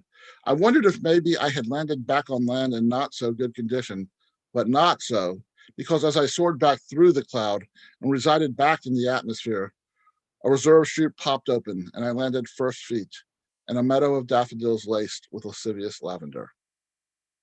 Thank you. And I'm going to just do one more piece that is called Why I Am Banned from Subscribing to Dwell magazine. I want to paint sunrises on my bedroom walls, so when it's raining, blizzarding, or so full of wind, the noise outside sounds like a horror film. There will be creamsicle orange, candy apple red, Concord grape purple, and layers of every color in between that don't exist in a box of Crayolas, but happen in flowers, butterflies, and bird feathers. I want to get a metal roof for my house and find a way to spell irrepressible in red, yellow, and black against corrugated aluminum that'll reflect sun in summers and help snow slide off in winters. I want to side my home with a horizontal metal checkerboard facade in forest green, khaki, navy, and maroon so it looks like a preppy sweater from the 80s. I want to plant perennial flowers and herbs I can eat, make tea from, and share with the neighbors. I want to plant a few winter hardy fig trees because, well, figs are figs. They are better than cheesecake and second only to mangoes. I want my home to look welcoming, yet a bit off kilter. I want the people at Dwell magazine to consider a spread, but decided to bit too much for their minimalist taste. I want my home to feel like a grandmother knitted half Afghan to visitors.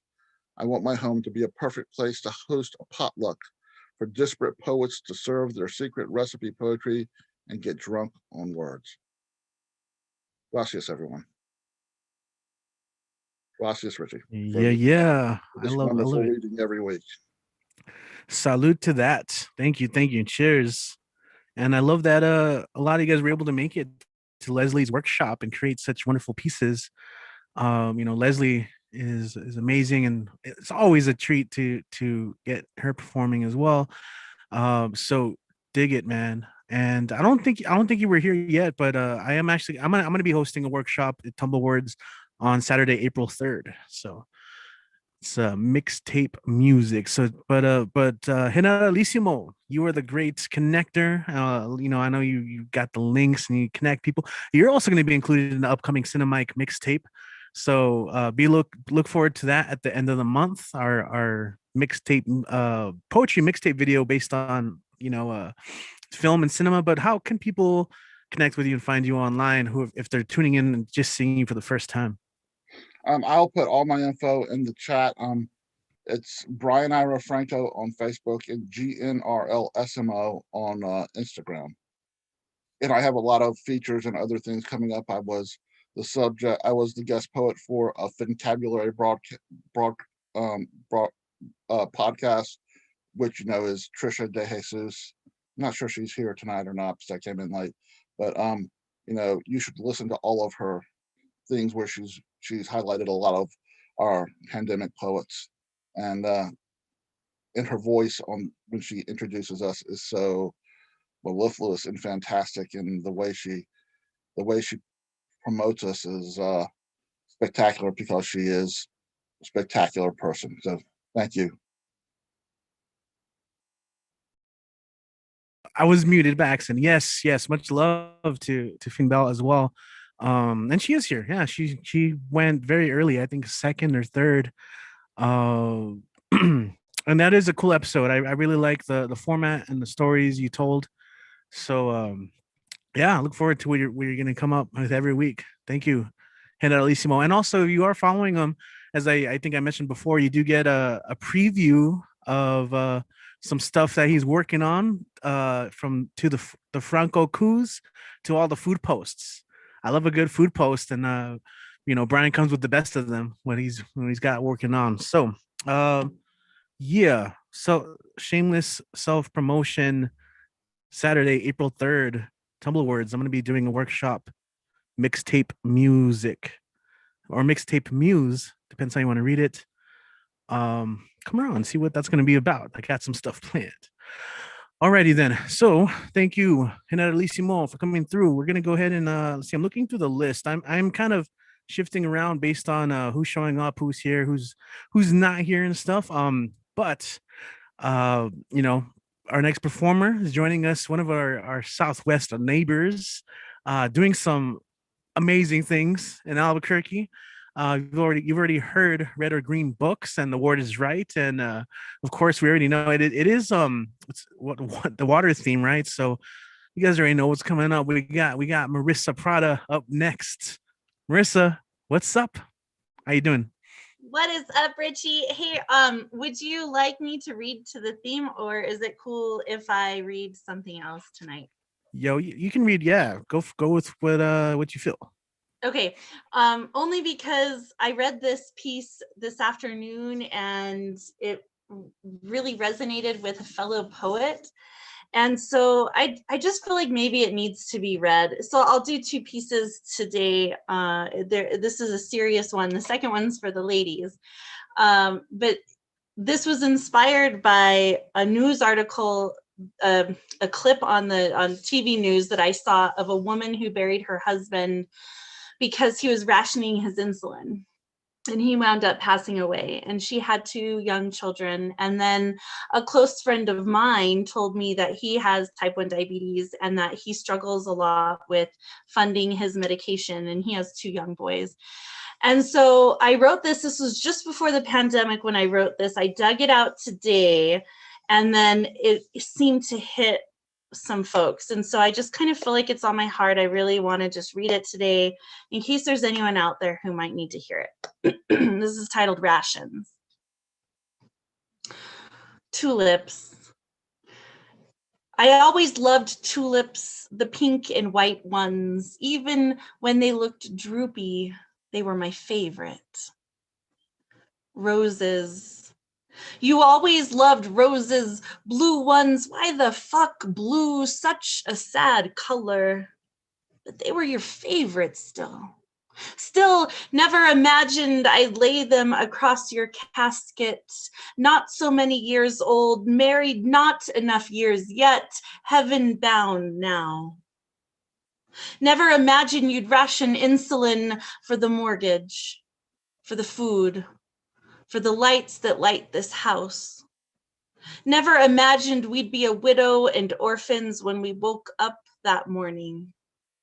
Your skin so cold, wet, sweats from the night. I clench my eyes tight. Take it away. Take it far, far away. There must be some mistake. No way he died this way. He knew his numbers. He knew his meds, the times and shots, the alerts that must have gone off the rail of this snooze button. Why didn't you tell me? Why didn't you ask for help? Fuck, why are we in this position at all? Healthcare for all, right? How many of your loved ones sit there at night not knowing they made that choice to end this life? Why is it a choice? Russian roulette, roof or life, live or die, trying to keep us all afloat, now drowning in the tears falling from our children's cheeks. How long had you had this secret stash of disaster? A vial was all it took, taken away, thrown away, chosen away, stolen away from your life. Vital to draw the syringe, inject one more day with us. Pump hope through your blood, a hug, a kiss. Tuck them into bed. Love my body one more night. Hold me tight. Stay and fight is what I would have pled on my knees till they bled, forced to toss dirt on your casket now instead.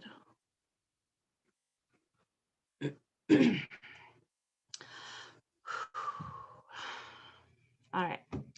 That is that one, and I just had to read it. All right. This other one is for the ladies to lighten up the mood a little bit, but still I'm just scrolling down to it real quick. Sorry, it's all in the same document. We're getting there, we're getting there.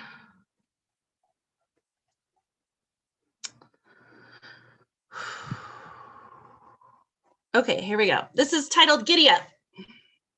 Ladies, we are not orphans suckling the chicha of insecurity. The power of the pussy is mightier than the sword, ladies. We are more than we text or we see each other sometimes. We are more than this necessary fall out of love, ladies. We are more than I'm going back to my ex or he simply prefers 20-year-olds. We are more than daddy issues, abandonment issues, heartbreak, and our own tears after masturbation, ladies. We are more than the shame that creeps across our naked skin when we think of being naked with him.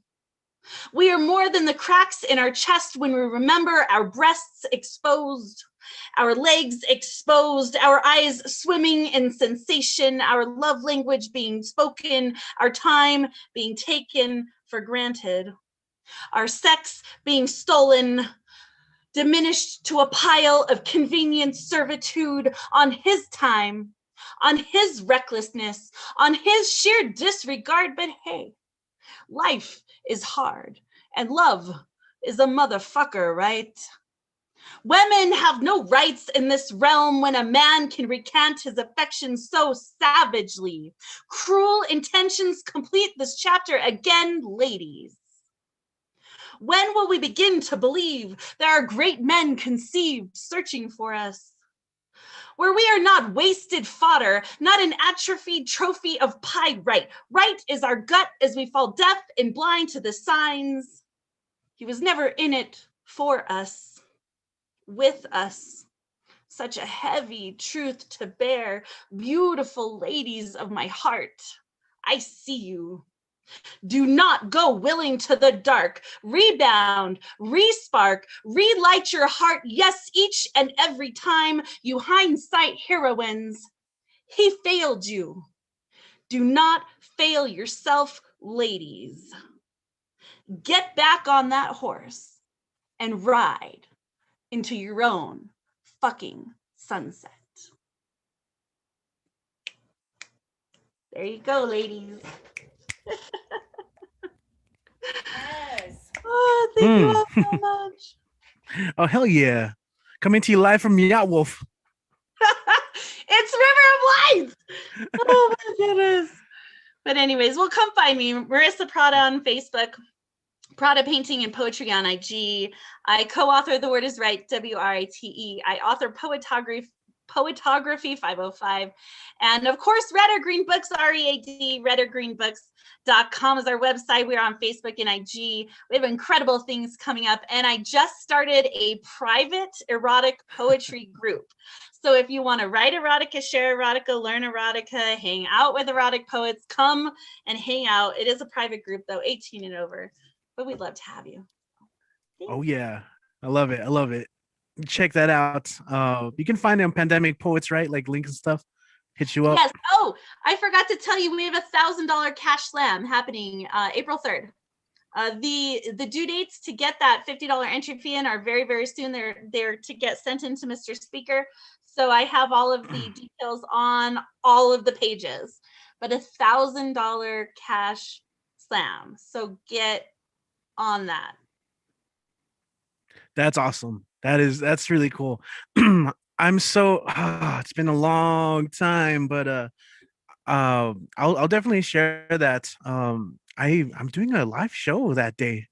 I'm hosting an art show. So best of luck to everyone. I gotta dust off the poetry hat though. I gotta dust off the slam poetry hat. It's been a really long time since I've worn it.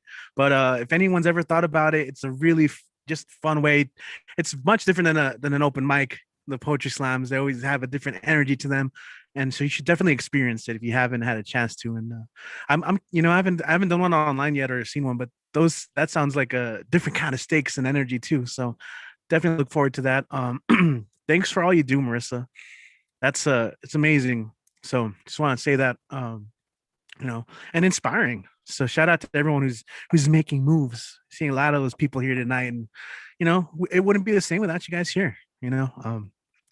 Simple as that. So we're gonna keep going because we do have a pretty good list, and I want to make sure that people have their time to do their thing and say their words and share what they're working on. So let's see. Next up, we have okay, coming to us from a very different background than some of you guys may not. Some of you may not be familiar with this one, but he is one of our Monday night MVPs. He's been here every single Monday night open mic that since we've been having them here at BWOMS. And of course, he does so much. I can only praise him so much. I'm going to go ahead and let his words do the talking. But you guys already know. Let's go and welcome Kit to the stage. What's up, Kit? Woo-hoo. I'm doing all right, Richie. I am house sitting for a family friend. So if you hear a chihuahua cry in anguish, she's a very old grand lady, and it's not her fault. But she's been quiet so far. So we'll cross our fingers. 3 of mine and then the cover poem. A sudden dark thought propels me to send a message to a friend saying, I just want to make sure nobody spirited you off the streets of Portland into an unmarked van. When she replies quickly, I am able to pretend it is a dark joke and not a mental image I have had and can't shake, even as we continue to talk. She also kids on the square. She says she is too asthmatic to risk exposure to tear gas, no matter how close to her heart or her doorstep the conflict reaches. In this moment, I am briefly thankful for social media, for taking all the panic out of my panicked missives, turning my frightened whelps into nervous chuckles. We laugh at death to make him feel bad about himself. We want to demotivate him, make him move with a slower, more predictable gait. If we keep it up, we will make him resent his job and half-ass it. We will keep doing that even after it has been proven not to work. Even after the tests come back and the low-grade fevers get closer and closer to my hermetic circle. Perhaps death has never actually been able to distinguish between mockery and encouragement and reads all of our words in the same flat tone. Perhaps I should not let my heart whisper furtive squirts of succor, but let it blast in steroid-aided pumps, an arrhythmia loud enough to set off car alarms, to give all the people fighting urgent fights one secure moment, to disorganize the destroyers and acolytes of death for just long enough. I am not that powerful. I am not equal to this moment. I know the people who are. I trust them with my affirming light. They live in the mountains. They hang hammocks with each end on a saguaro. They walk all day in forests without getting lost. They know that I know them. They know that I need them. They too fight the silence and aim their heartbeats carefully. And next we got, for the first time in a little bit, we got some new shit. You've already heard new shit. Yes, there we go. You already heard several people paying tribute to what the lovely Leslie Becker did at Tub Words on Saturday, and I am going to join them in tribute because I got 2 things that maybe kind of work out of it. We'll see. I don't know. I'm not the best judge of these things. It is hard to be over the top when the globe itself keeps pole vaulting above us. It is hard to keep perspective when nothing will sit still. The world will never, has never before, bowed before a will, either collective or individual. And it is readying for the great shaking, casting us off. It appears to follow systems we devised, but this is only a courtesy. The illusory courtesy of asking after an acquaintance's big news, not knowing what it is, hoping they'll tell you, hoping they'll eagerly fill in the blanks. So what to do in these early last days? Should I live among the street preachers who one day will not only be right but fashionable? Count the sides of the Epiragon until I run out of numbers? Busy work. Is it all busy work? Did elementary take-home tests really prepare me for it all? Since we cannot reorder society in our image or rebuild the world with our tools, perhaps the job of the artist is to be irritating, to be the hair falling on a powerful man's lip mid-spittle, the non-fatal accident that grinds traffic to a halt. The puppet show will once again be a hot ticket, and we will all watch the cruel marionette shrug off his handler and reach his odd-boned finger to pluck his own invisible strings.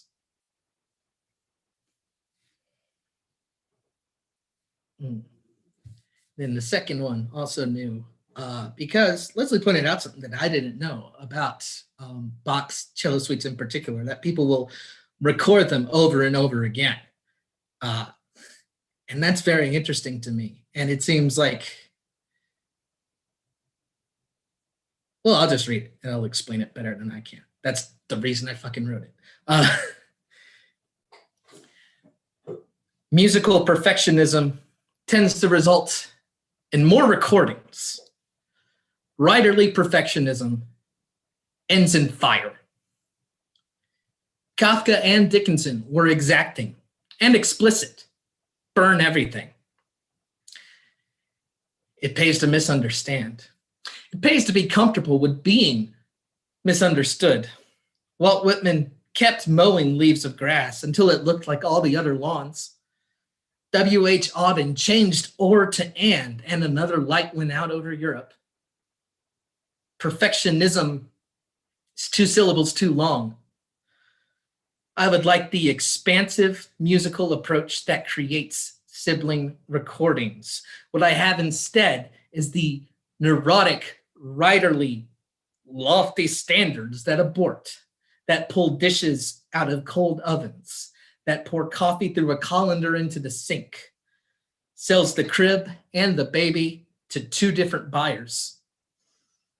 If I could just remember what this was all supposed to be, if I could remember why I started writing, then I could do it. Then I could stop.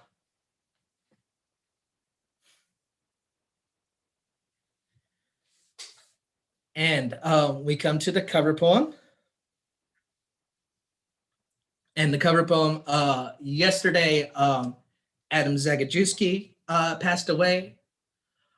But we don't mourn someone dying at 75. We celebrate someone living to 75 because they already beat the odds. But this is a poem of his called Mysticism for Beginners. The day was mild. The light was generous. The German on the cafe terrace held a small book on his lap. I caught sight of the title, Mysticism for Beginners.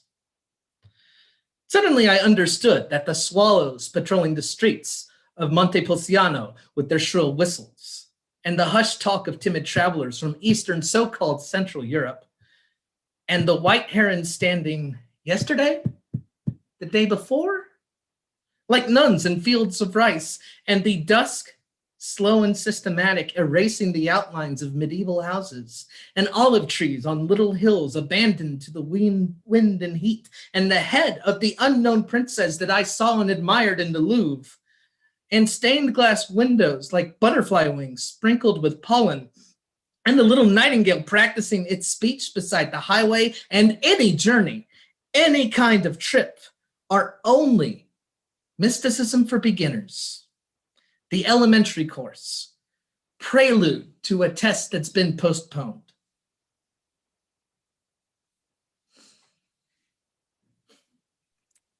Hell yeah, man.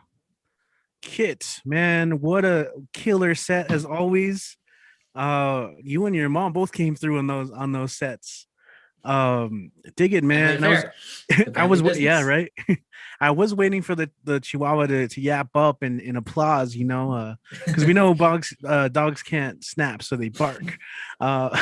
Yo, so tell us about your online socials and what you got going on. I do not have my sheet with me. I left it at home. It's probably next to my hats. But Instagram at Kit Ran Away, Twitter at Kit Talk Sports, Facebook at my name. Don't worry about the blog till like September probably. I'm on Goodreads. Do y'all have Goodreads? I don't know. Whatever you got. Whatever you got. I mean, there's only one other Kit Ren, and he lives in Los Angeles, so that's not me. Dig it, man. Hell yeah. Well, once again, thanks for your contribution and you know, as part of all this. And yeah, man, we keep going. Stick around, as I always say, stick around for the after party. You can catch Kit and other writers at Tumbleweeds Writing Project as well. April's Poetry Month. We're going to be doing a special edition reading, so I'll let you guys know more about that as that happens.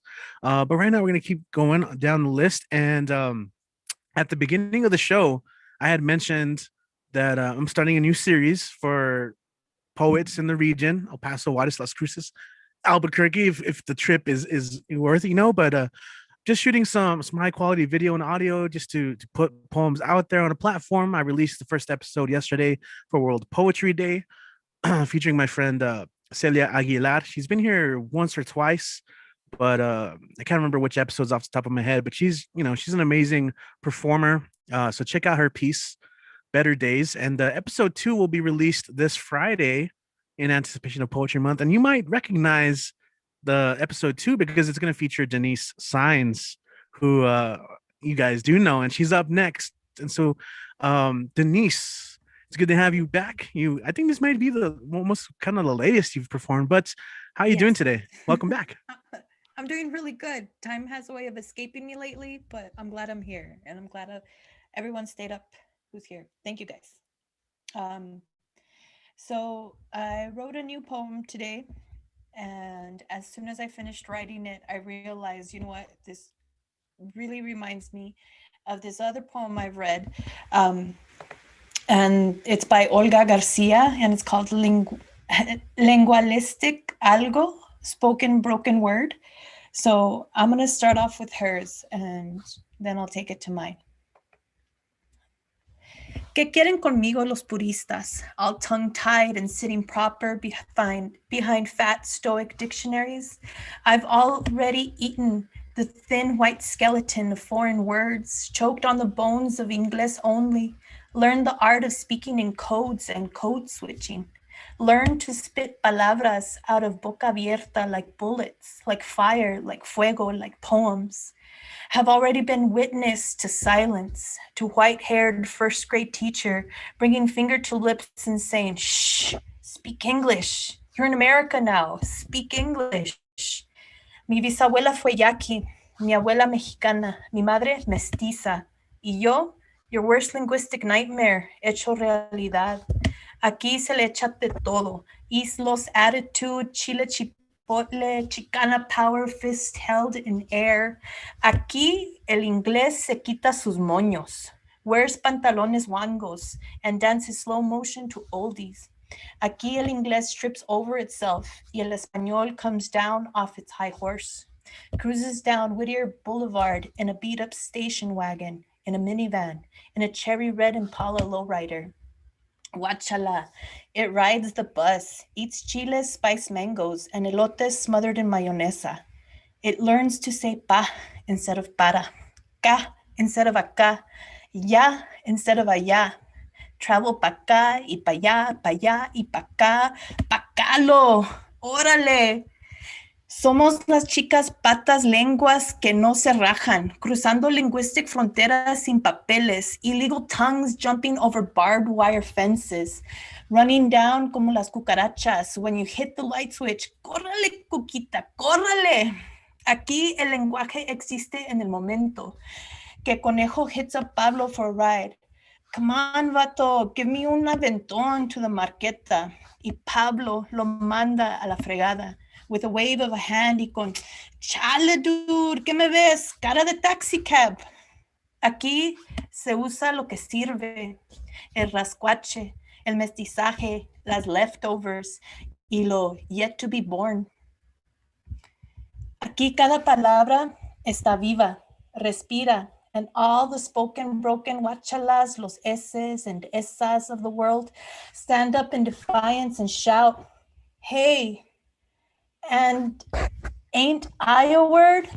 Caigo from the hungry mouths of thousands, salgo como bala en los barrios de califas, broto como lluvia en el desierto de Arizona, canto mi Tex-Mex junto a Flaco Jiménez, and tell me, ain't I a word? Los académicos me ignoran, los puristas dicen que contamino, Webster y el pequeño LaRose no me conocen y Random House me escupe. No manchen. Aquí mi lenguaje no se detiene. Cada nueva palabra remembers, relives, speaks the many conquests of our bleeding tongues. Our language, como cuerpo de serpiente, moves, shapeshifts, sheds. En un instante muere y aún vuelve a nacer. Thank you, guys. That was the first one. Whew, I have to catch my breath after that one. That one's a beautiful poem. I love that writer. Okay, so this one's one that I just wrote today. It's called I Have Privilege.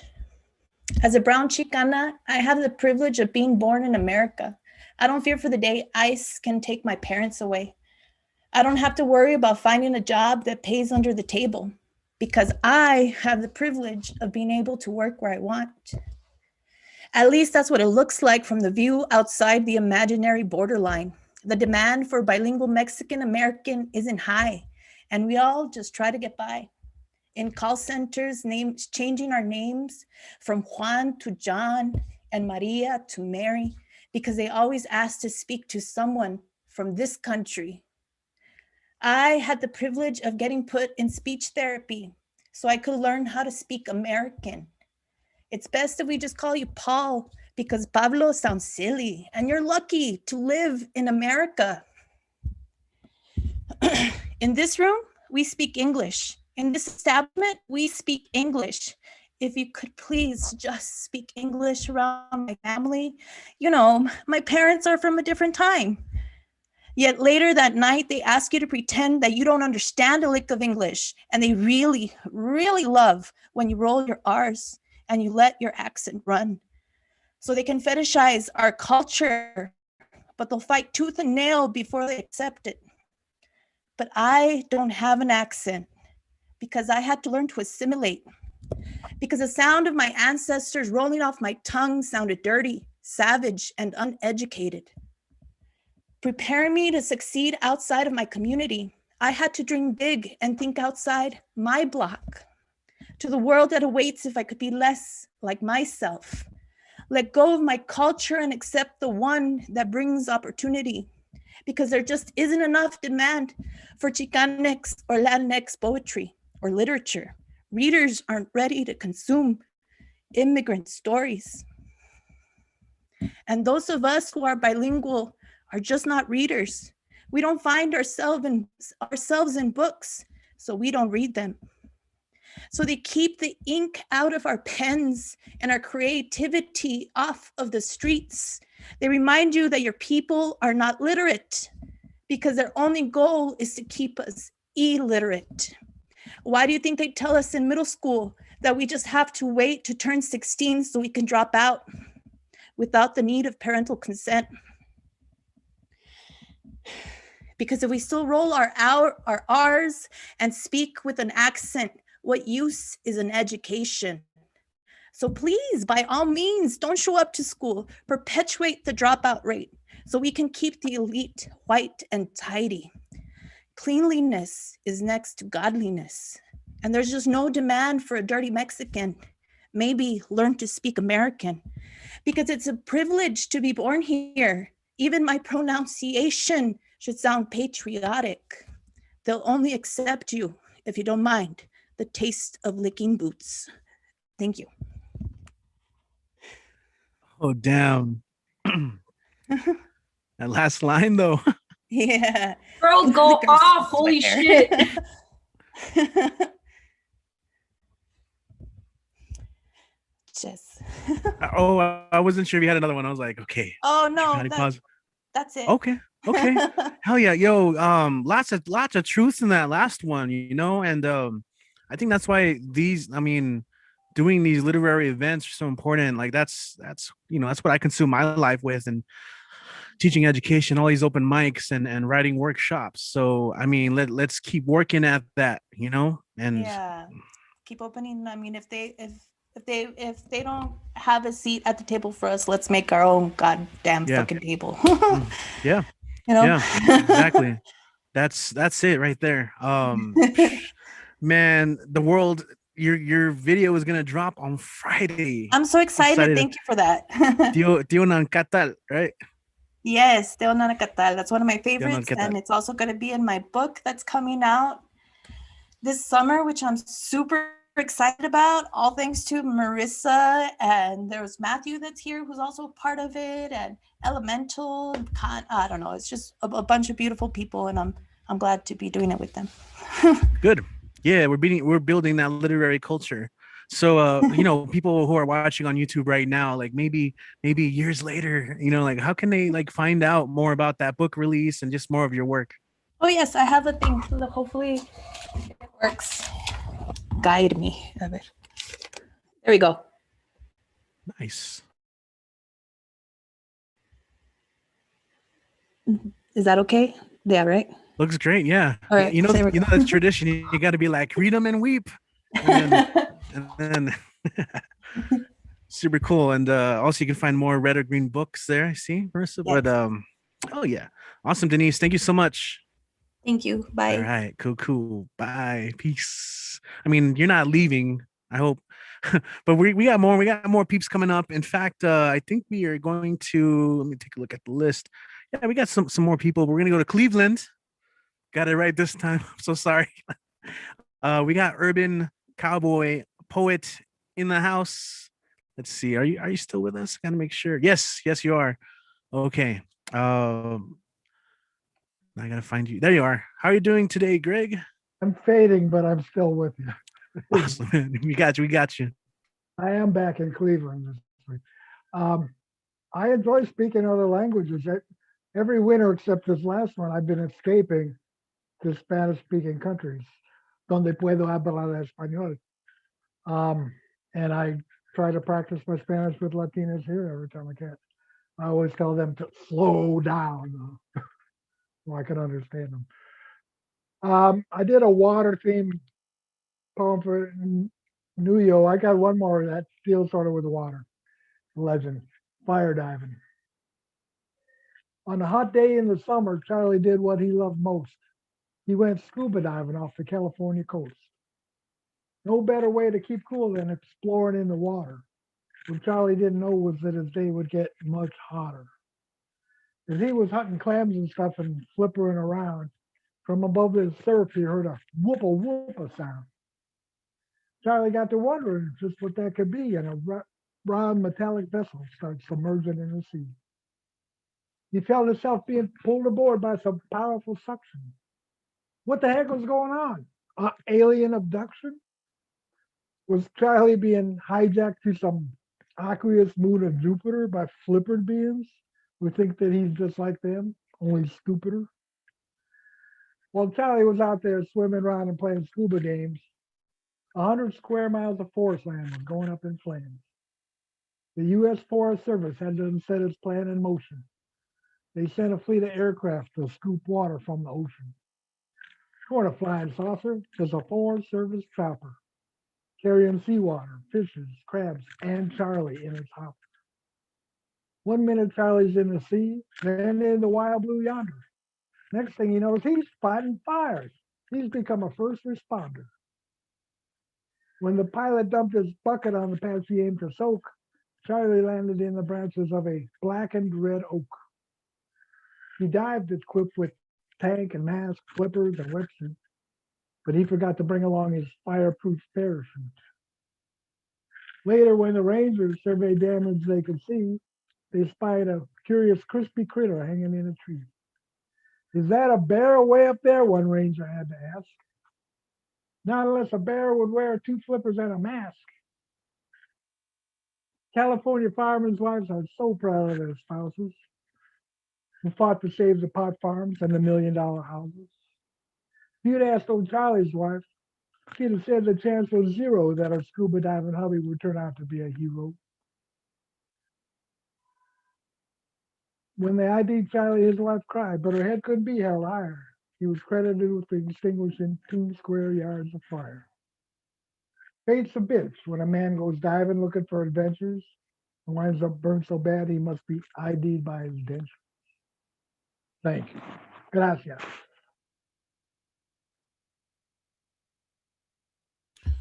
Yeah, awesome. Thank you. The legends keep on coming. Did you have one more? Or? Oh, I'm too tired. You're good for that. All right, cool. So lastly, we can find you online. You do have your YouTube channel, right? Urban Cowboy Poetry. Yeah. Urban Cowboy Poetry, YouTube. Urban Cowboy Poetry, Facebook. Awesome. Thank you. See you there. Thank you for staking up too. I know it's a little later as well. What? Oh, Urban. Yeah. Thank you.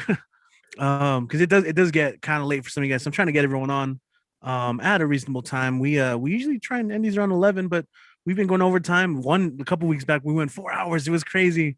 So I mean, everyone's doing really great so far, and we got plenty of readers left.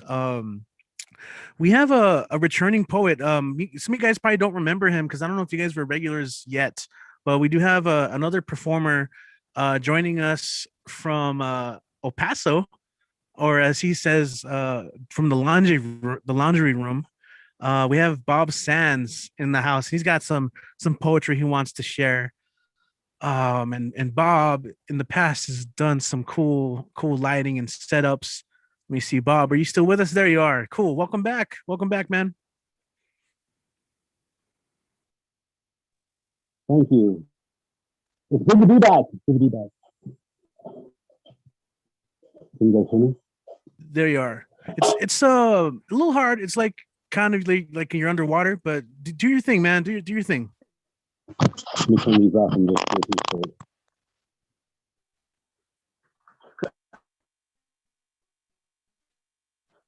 Okay. Are we good, guys? Yeah. All right, great. So. What did I do with my paperwork? Oh, you guys can check me out at Bob Arenas. Carved Creations by Bob is my page where I show my pumpkins and everything that I carved. And I can't believe I just lost my paperwork and you called me. That's weird. Just give me a sec. I'm sorry. I also do all sorts of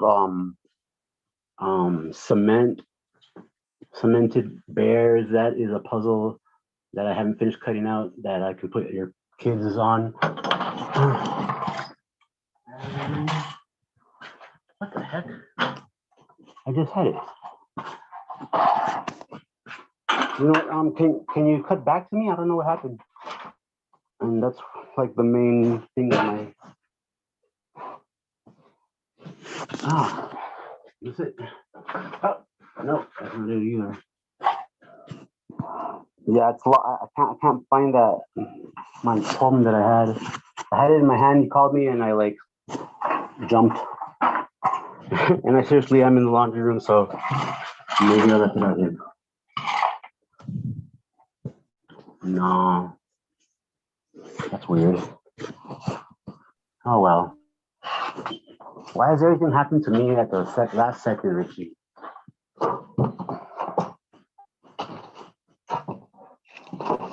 Can you guys hear me? Oh well. Let's see if I remember it. Oh, I can't remember it. I barely wrote it yesterday. Yo, really quick, I don't know if you mean to have the camera reversed on your phone. I don't know if it should be facing you or your stuff. Well, I'm sorry, I was just looking for the paperwork and I can't find the poem. That's weird. I had it in my hand, you called me and I came in here. The mysteriously disappearing poem. Can you come back to me? Yeah, If you man. can. Yeah, just shoot me a message can when you you? find it. That's cool. That's cool. Yeah. All good. Oh, All there it right. is. I found it. This is part of the All show, right. isn't it? It's part of the show. It's part of the performance. Yeah. All right. Take it away. Oh, you get to see how my life is. All right, here we go. Coming to you from the laundry room. It's not a bar. It's my house.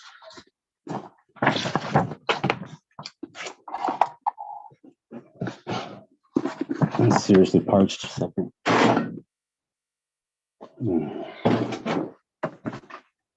And this is new. This being without you, it's new. It's not feeling blue or wondering if you're true. They've been stuck on me like glue. You're through though. Even that's not entirely new. It's just this emptiness is new. This massively messy montage of ways to kill off a love sublime. It's finally finished and it's floundering. And now comes the never forgetting, the constant reassurance that I may not make it out alive, or at least intact. Bits and chunks were chiseled away again and again, that I was more used to the calamity than the prosperity. Imagine that, if you can, a love so fierce and loyal to a T, magical in its conjuring of emotions, too intense to ingest in just one sitting. This world was fantastically fanciful, and we were able to be so pure in our interactions that it lulled us to let what little guard we had down. All of it was shiny and new, and plans were discussed to join forces, becoming unstoppable in our predilection for intimacy. But all good things must end.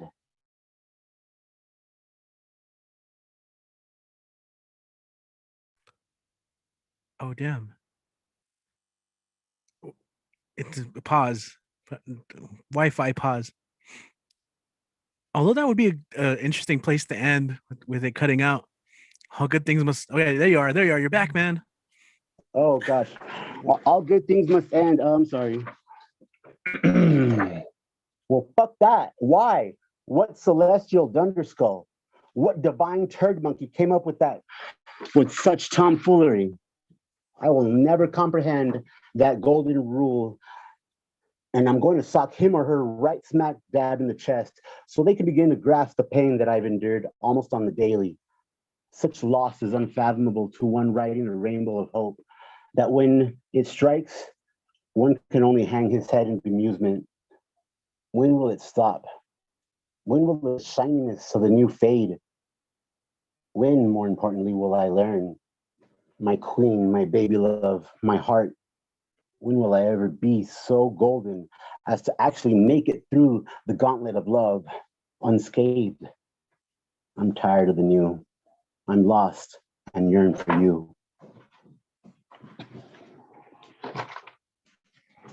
That love. Oh shit. Okay, man. Some loss there. Some loss. Okay. Glad you made it back, dude. We'll get you next time. All right. You got some more stuff for next time? Yeah. My daughter and I are working up a puppet comedy sketch thingy. Yeah, that'd be cool, man. I remember you kind of incorporated it last time. So thanks for joining us, Bob. All right, appreciate it. All right, catch you next time.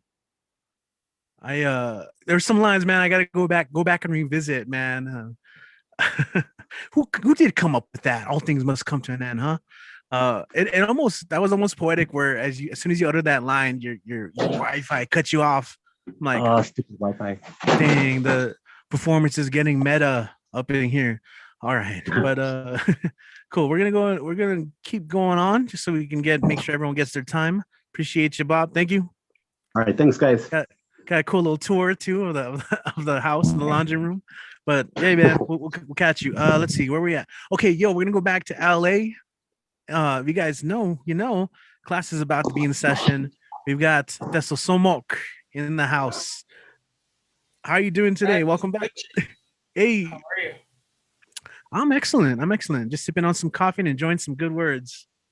All right. Glad you liked that song I sent you today. Yeah, it's really cool. All right. So I got to catch you up on all the ones we missed. So I'm going to do this one that I did last Thursday, but I haven't done it here. So I cleaned it up a little bit so it should go smoother. Achto Mexico, Primer Mexico, first Mexico. It was early February. I began to pack for the hunting season. Burro Mountain Hunt area opened up for depredation permits. I applied for New Mexico Gaming Zone 23 and 24, just south of Silver City, New Mexico. Large deer numbers in Silver City increase automobile deer collisions, damage to American landscapes and habitats, and direct conflicts between residents and deer. And guess who wins out? The goal of this hunt is to reduce excessive deer numbers and conflict. I pre-applied and got my E-tag and was ready to take down my 8-pointer. I went to Tepeyolot up north in Conjilon Peak and offered tobacco to ask for permission. I went to the gullies by Truchas Peak where the winds blow and made rubber hule offerings, latex. To heck up the wind in the east, I went to Chicomo Peak by Santa Clara Creek, Cihuatlampa, the region of the women, where I offered Yautli marigold incense. And I went to Travertine Falls, the Manantiales, the waterfalls of the Sandia Crest, and Becopal offerings, mirth, to Tlaloc, the rain deity. I offered stream water overnight to Ilmicamina, the night sky hunter, and Tlet, fire for the earth. I approached the gullies of Lonely Mountain from Hurley, located on the eastern side of the mountain. As I climbed the faldas, the hillsides, and the early breath of morning, I spotted him. I thought he was an 8-pointer, looking through my K3 Weaver scope, anxiously trying to balance it, and lining up front and back lenses. I'd used the 243, the 270, and the 308 Winchesters, but finally fell into the 1906 design of the Browning Bar 30-06 with its semi-automatic function and 4-round capacity. I chambered a 165 grain round, good enough for a 200-pound animal. I was measuring my breath and lining up the sight to take down my prized trophy. I pulled the trigger and misfired. The recoil knocked me back, and I remembered what my grandfather had told me, that I needed to take a hair and lay it between the hammer and the round. This would make the sign of the cross. This was the permission I needed to take the buck. As I fabulously fumbled to reload another brass round into the chamber, the buck pulled up on me. I fell back on the ground, hitting every rock peak in all the wrong places, and I had to calm myself from the prickly panic. I don't know how, but I could hear him talk. Maybe I hit my head and I was imagining it all. He told me, "What you doing, stupid? You must be from Española." He looked me straight like a paramedic and said, "How many points do you see?" I was desperately trying to gain my eye coherence and trying to count the number of antler points. I blurted out 7. He said, "I'm not an 8-pointer, pendejo, and you don't have permission to take me." I felt like I was going to pass out again, and I heard him say, "They call me Chico Mesochit, 7 flower." My grandfather had told me that he was a mythical character that sacrificed himself by jumping into the fire so humanity could come into being, and that he leapt from the Itari, the sacred mat, into the heart of the mountain, Tepeyolo, turned himself into the clouds, Mixtlewa, rained on the fields, Kiawit, and rose as corn from the ground, Senteot. My grandfather said that is why we're called Masawales, which means to be deserving. For years, I lingered in doubt. One day, I asked my grandfather, what were we deserving of to be called Masawales? He looked at me puzzled. Entiendo, mijo. We're deserving of all the sacrifices our ancestors and the ones who came before, and we have an obligation to be deserving of all of those that have sacrificed so you could be here. I was back staring into the buck's eyes. He said, "Hey, if you pass up on me, I'll show you El Primer Mexico." I agreed and I followed him to the gully cliffs and Upon a rock face, he signed the cross. With his antlers, the rock face opened up into a future Mexico. In that future, there were my 7 generations were laying out an altar for Dia de los Muertos. I saw pictures of my relatives. Some, the deer said, were my great-grandchildren, my abuelos, Florentino and Bonifacia. Pictures of me in Aztec regalia dancing, copies of my poetry books. They were my favorite cempasúchil flowers, Mexican marigolds, for the celebration of the dead. There was the cacophony of canciones and the pungent smell of copal incense. There was a deer mask laid out on the altar with candles. I stared for a while and I said, how's the first Mexico? Shouldn't I be looking at something in the past? Said, pendejo, this is el primer Mexico for them. So that's the end of that piece. And then this one is, today is World Water Day. So this is in place of, or an acknowledgement of that. The failure of infallibility. We live in a nation in the grips of infallibilosis, the pathological pretense of infallibility. We are never sorry because we think we are never wrong. We have an explanation for everything, and it always puts the error and fault outside ourselves. It's not our policy, it's our systematic, formulaic belief that we are never wrong. The pragmatics of exceptionalism privileges that we hold the best interpretation of reality possible. No need for further evidence. If you happen to challenge it, it is our patriotic moral duty to combat, deflect, dismiss, storm the corrupting effect of further evidence. If we contrast this with a way of being in the world called immanence, which means to exist or remain within, offering a relative opposition to the transcendence, what we come to know as divine or metaphysical beyond or outside, alliance and affinity to an external agent who defines the logic of identity for a large mass of believers will only lead to a polarization, leading into the psychological trap of infallibilosis. If your founders remain within, it means that it is an empirical process of life. Immanence is not immanent to substance, but rather that immanence is substance that is immanent to itself. Mind is no longer differentiated from body, dualism, nor the primary condition of unilateral subjective mediation of external objects or events, idealism. Mind and body, interiority and exterior, all binary distinctions are collapsed or flattened into immanence itself, immanence without opposition. I come from a worldview where mistakes are a part of normal, immanent life. Enigma quilito natiu nawi olin intonal mestotia olinto natiu ipampa molini tlatoka yu konitotiwi.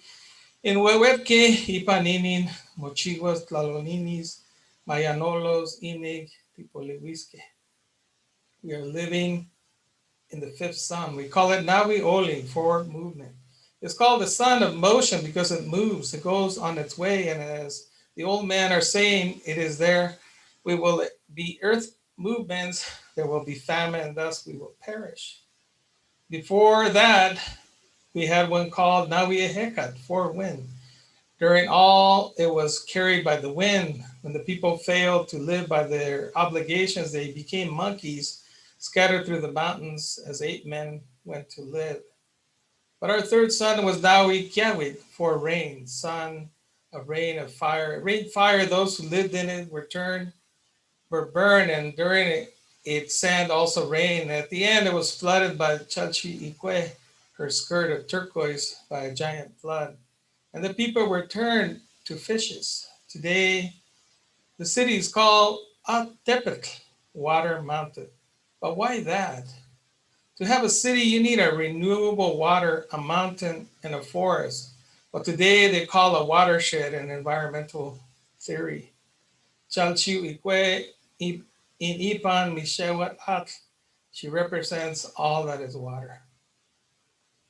Chalchique was endowed with social functions and presided over all the numerous activities in which water was involved. In it we were born, and with it we lived, and with it we washed away our transgressions, and with it we died.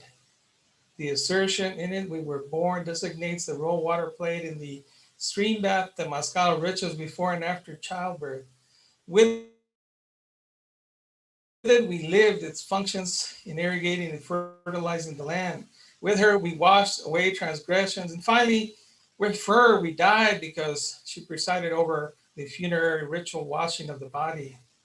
We must wash away the post-traumatic infallibility syndrome. And peace. Nice, man. I wanna hear like it'd be cool to hear that track with like a little stream, like a river stream in the background, kind of flowing with it as a musical accompaniment. Yeah, I was thinking that second one was a good one for some of the stuff you do. I think you do it really well.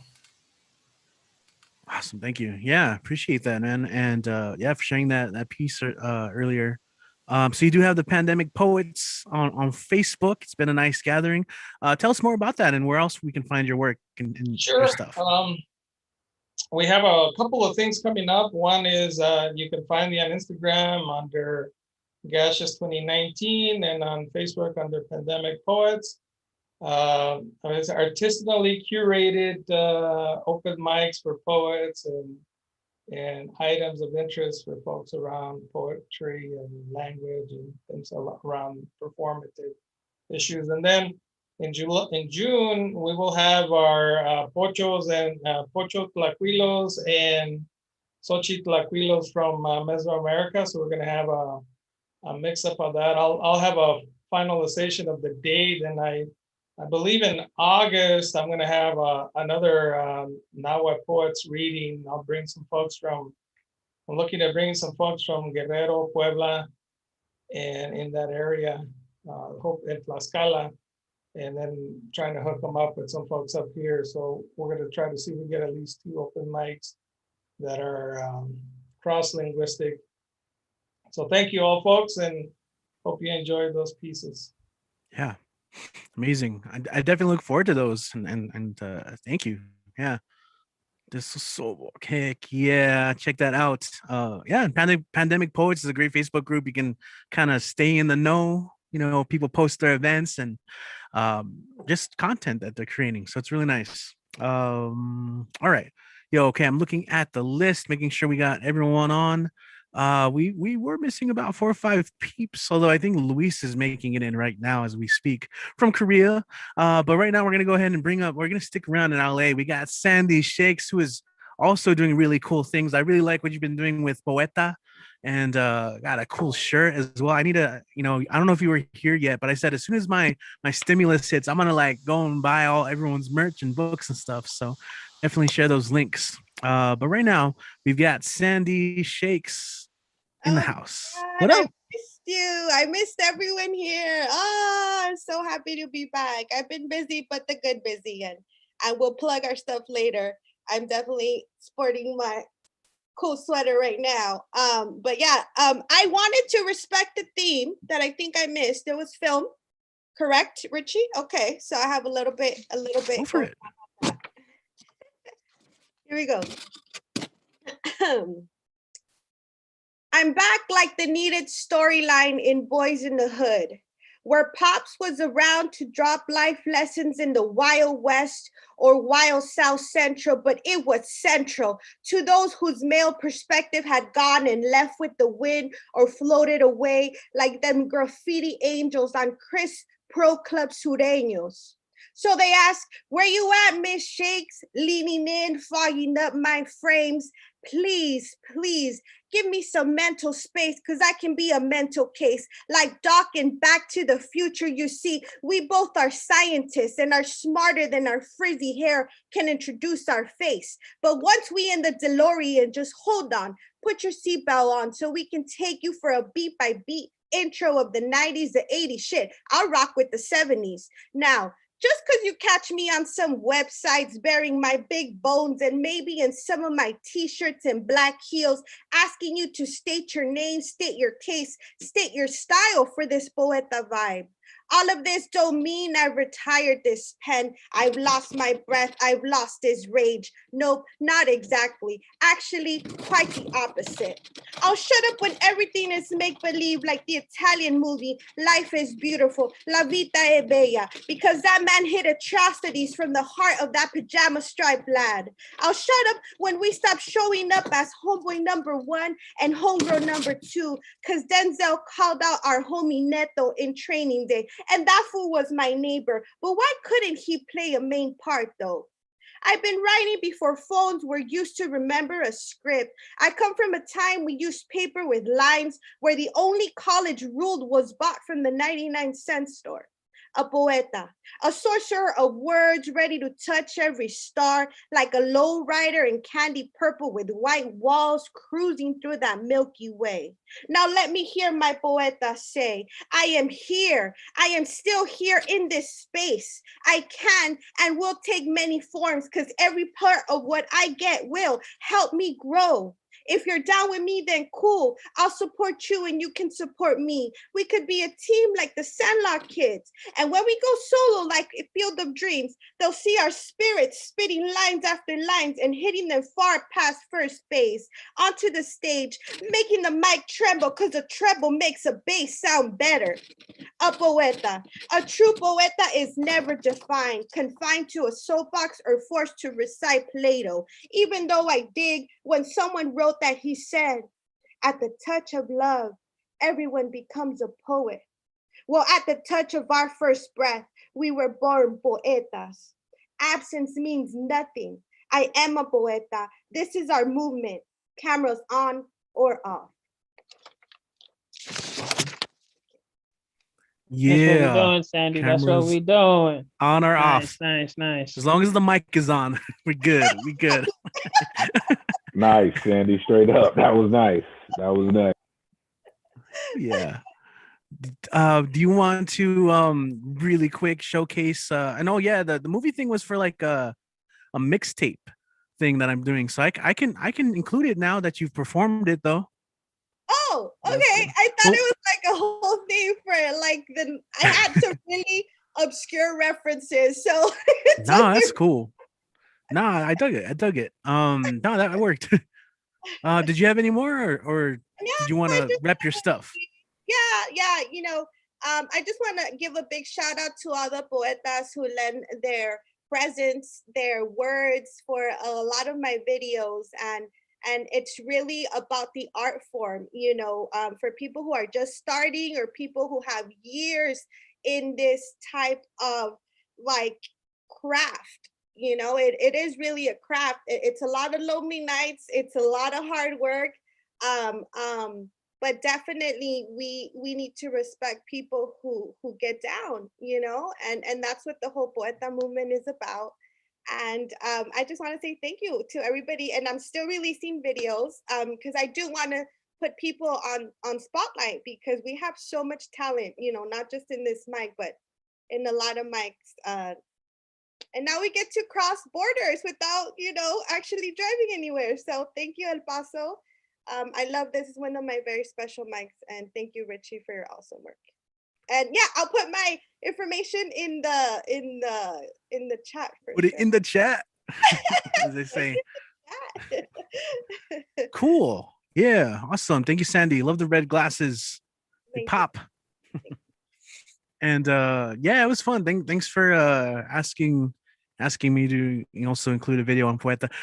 I did, initially I was like 40 seconds to a minute, so I tried to cut that down to like 11 or 12 seconds. So It was It was perfect. brief. And yeah, I remixed your voice a little bit because it sounded hella. Yeah, I was like, damn, does my voice sound like that? I don't think so, but It was okay. an ode to your spaceship, like amazing pieces that you have and the solar system related. I love it. Yeah. Keep it cosmic. It's the theme song. I don't perform that one much here, but also my last name, UFO.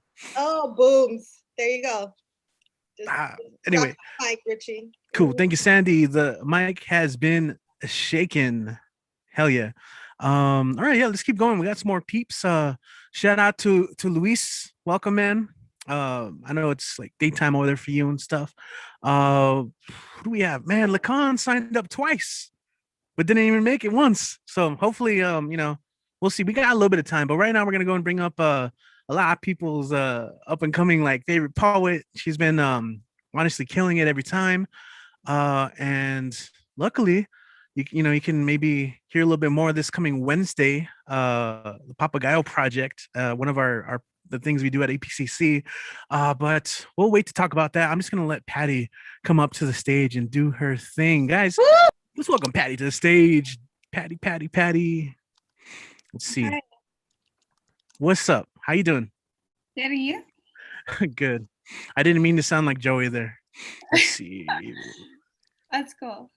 Okay, I'm gonna jump right in. I wrote these within 15 minutes, so we'll see how this goes, okay? First piece.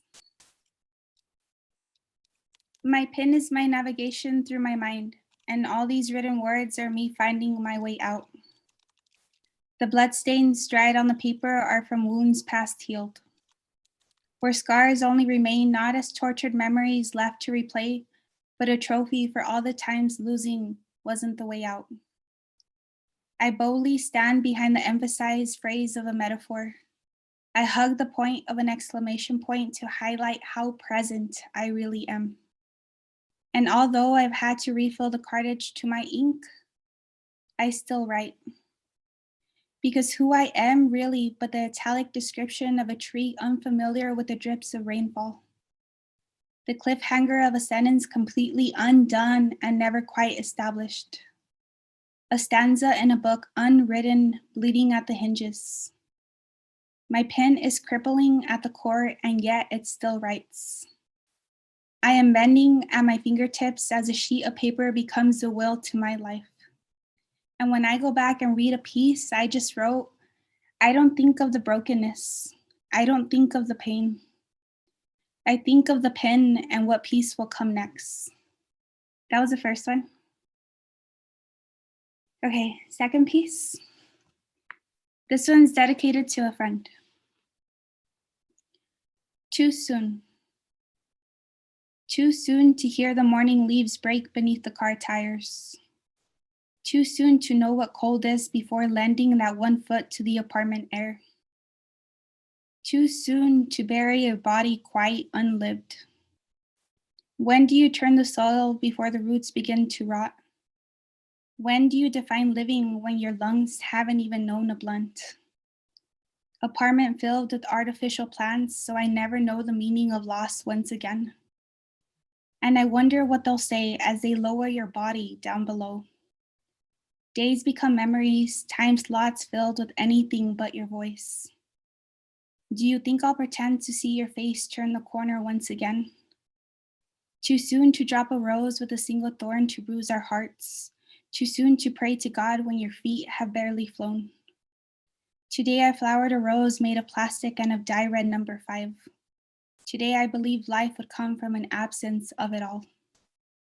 Do you think we'll know again what it is to breathe the same air?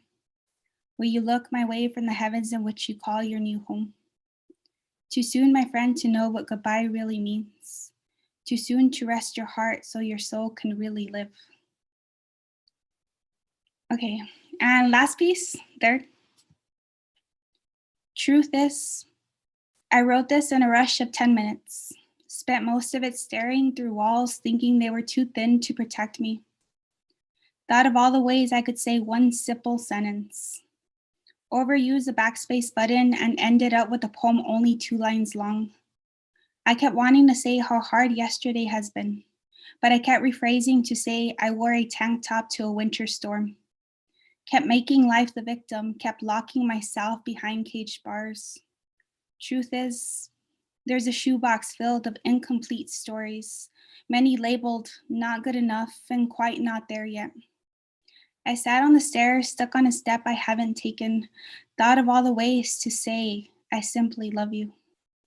I never made it upstairs. I hesitated to share this, wondered what you would think of improper grammar and hostile pinches.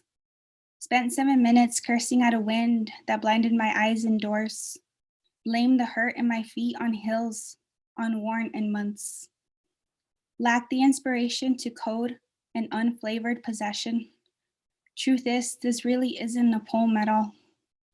10 minutes of my stolen time compared to 2 minutes of your listening. And that's it. Sorry, I was muted. That's cool. Breathing it all in, taking it all in. Amazing, awesome. Just new pieces like that. Awesome. I love the production you're getting out of this. So Patty, amazing as always. Nothing but support here on my end, and I wanted to share the flyer for Wednesday. Yeah. Do you want to talk about that really quick? So kind of, yeah. So, If you're gonna make me, I guess. yeah, because I love the spotlight, love it. Sorry. Cool. So on Wednesday, I'm doing a workshop with, yeah, there you go, Richie sharing it. Papagayo Project and BWOMS presents Unveiling Through Poetry. Yeah. So Wednesday online, 12 o'clock to 1. It's going to be fun mostly because I'm going to wing it and it's going to be great. That's the only way to do it. That's how I do everything. All my lectures and presentations and all that. No, that's amazing, Patty. I'm happy that we are getting to feature you. We're gonna try and get more peeps on. Papagayo Project again is a project out of EPCC that I help run with my friend and colleague Jorge Gomez. I gave him a birthday shout. It's his birthday today. I give him a birthday shout out at the beginning of the show, but check it out. The meeting ID is there. I'm gonna post it on the BWOMS pages. I think I already have on Facebook. It'll be on Instagram, and on our Instagram there's a link tree. The link to the meeting is already there. So if you guys want to check it out, Wednesday 12 to 1, come check out the awesomeness, the brilliance. Yeah, and I'm gonna go ahead and take you off the spotlight. But Patty, amazing, thank you. I like it. The thumbs up. Cool. Yeah, so you can find that flyer again. It'll be posted.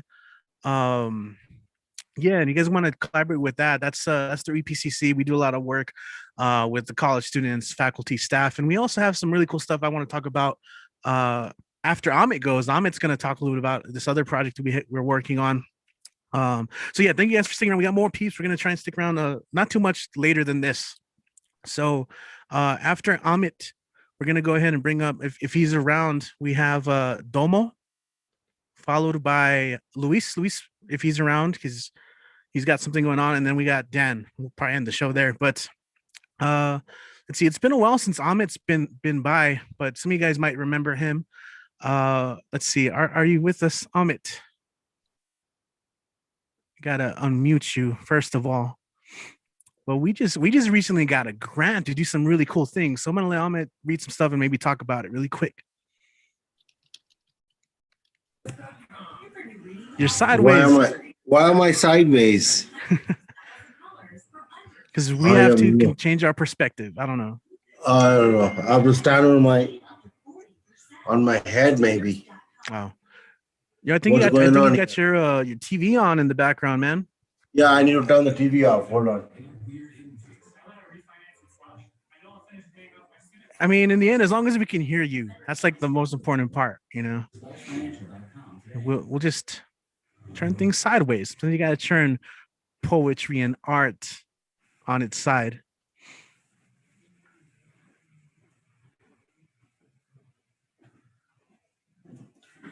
All right, I'm back. I don't know. How do I flip this, Richie? Are you on your laptop? Yeah. On the phone? I don't know. Is it on its side? That's strange. That's weird. This has never happened before like this. You should just stand on your side. Yeah. Like that? Yeah. That's really interesting. I don't know. I don't know. There's a message somewhere. Don't know what the message is. Anyway, thanks for having me. Yeah, I've been out for a while. As I tell Richie, after working all day, I plan to get on it, and then I kind of take a little rest, and the little rest becomes a nap, and the nap ends up being I woke up at midnight and it's too late already. This has happened at least 3 times, and then I said, forget it. So today I actually stayed awake. That's a good thing. Anyway, I'm going to read. I read somebody saying push what? Somebody's making a joke of my sideways. I have no idea. I'll just let it go. Just look at me like that, okay? There you go. It's fine. That's okay. Look at Kit. I love. By the way, Kit, I love your Goodreads reviews. Anyway, I'm going to read 2 poems. They are both cover poems. Neither of them are mine. I was going to read mine, but I think these are more relevant given what has happened in Atlanta. And I don't know what happened today. There's another shooting in Colorado, but I don't think that's something else. But I'll read 2 poems on those themes. The first one I've read it before, but I'll read it again. It's a poem by Langston Hughes, which I think is an amazing poem when we talk about subject matters such as racism, etc. And this is called I Too. And it goes like this. I too sing, America. I am the darker brother. They send me to eat in the kitchen when company comes, but I laugh and eat well and grow strong.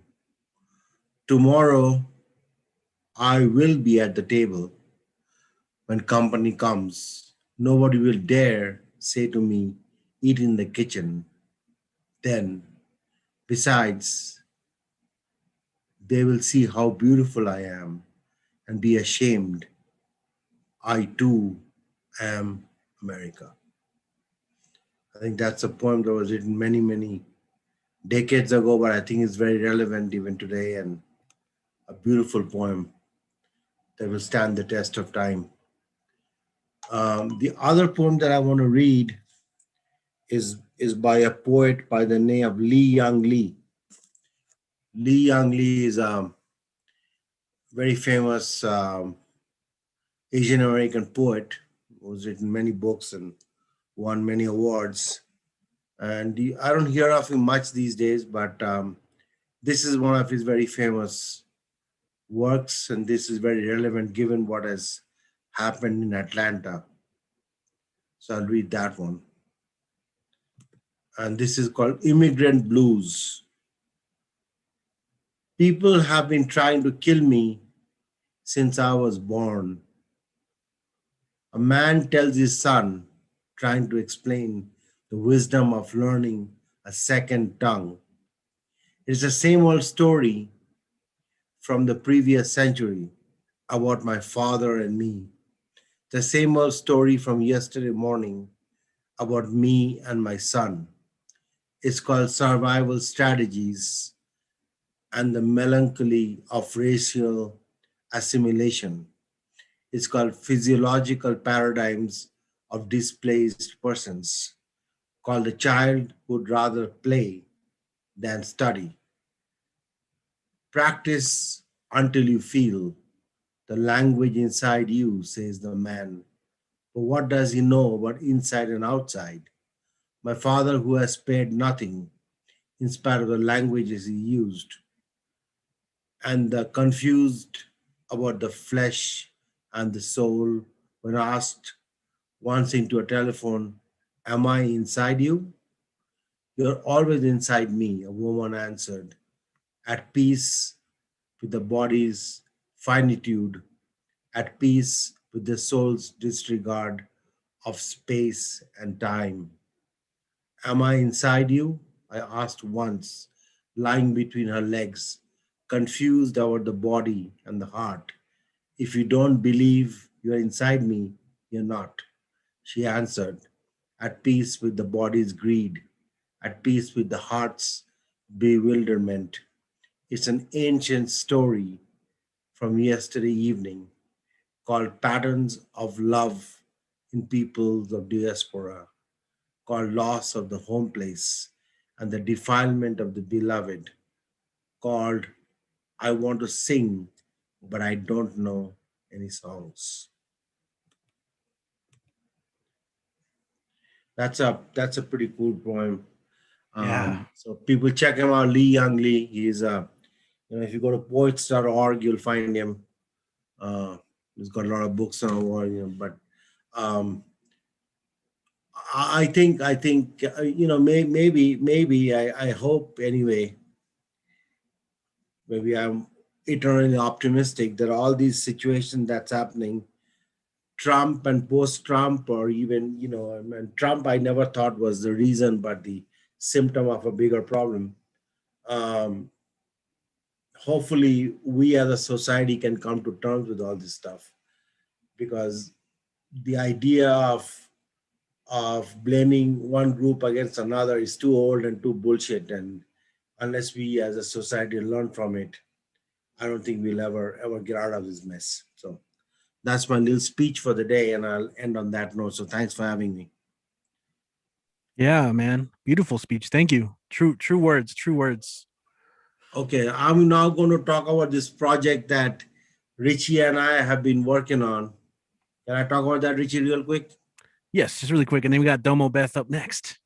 Yeah, so this is the project that Richie and I have been working on for a year now, and we have made several announcements. The update on this is that El Paso Community College has come up with some funding for this project.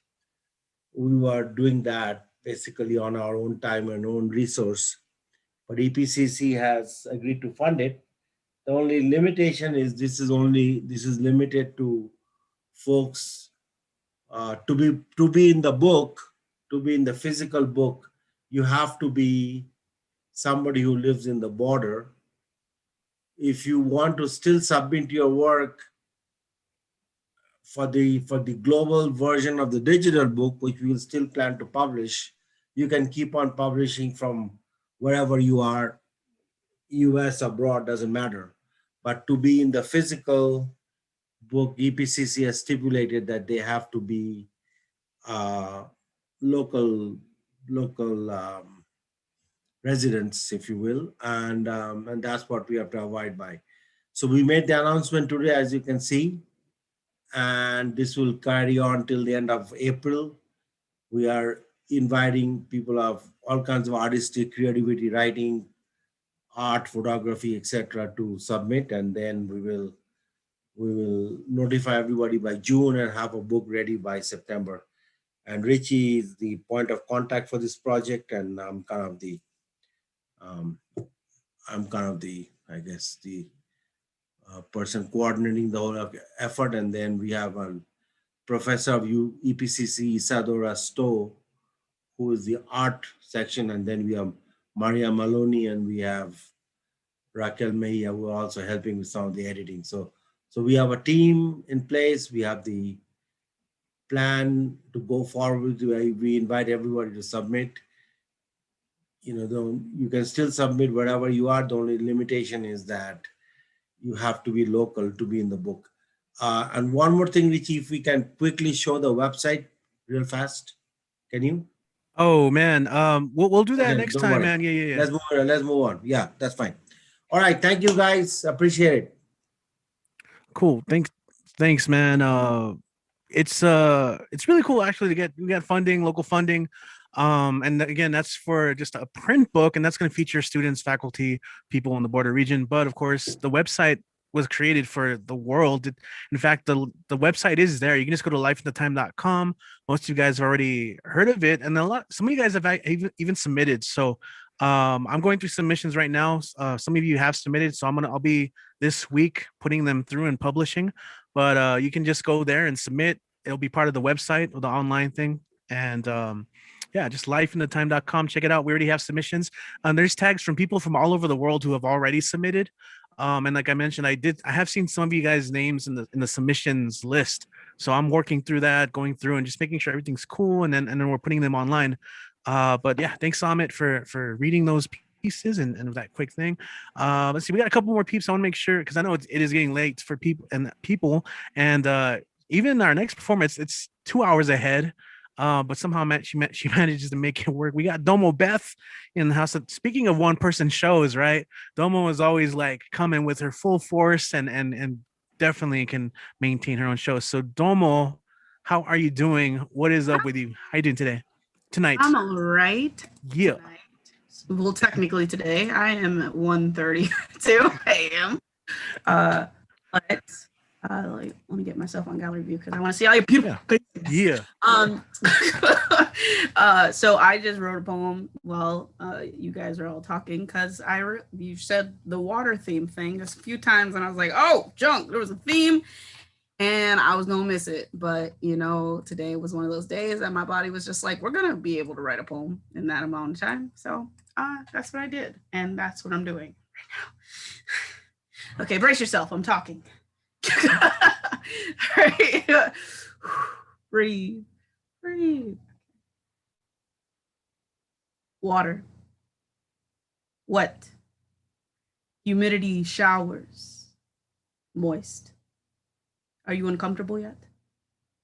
Would you rather this water be dry? Contact bounty for deserts, for soap towels stored in trash for somebody else's problems.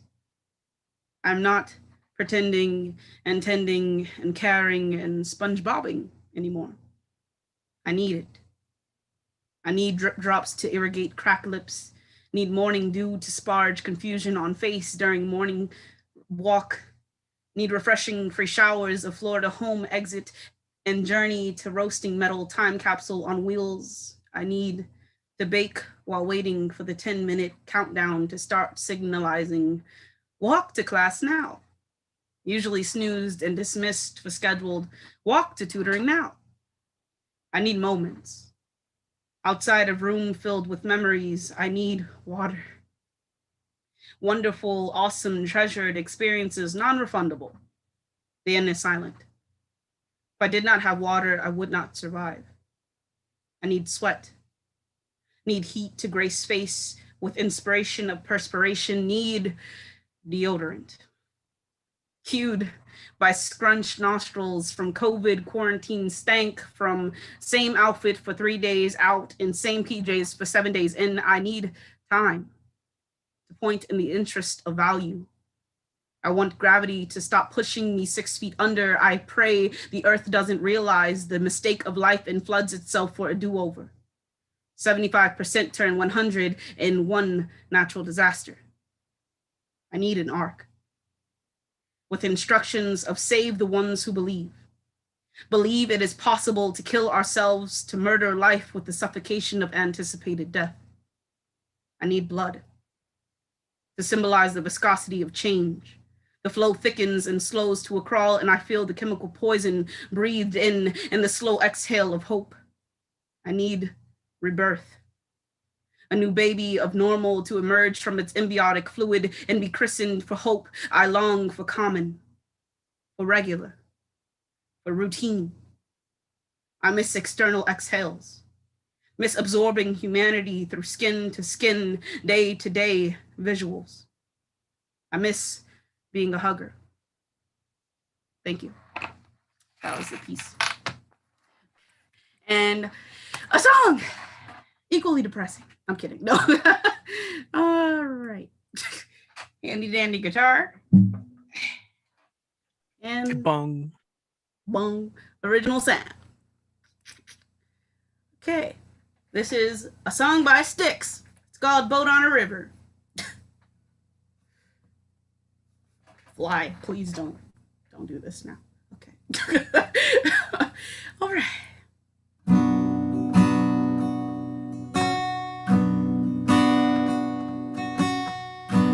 Take me back to my boat on the river. I need to go down. I need to come down. Take me back to my boat on the river, and I won't cry out anymore. Time stands still as I gaze in her waters.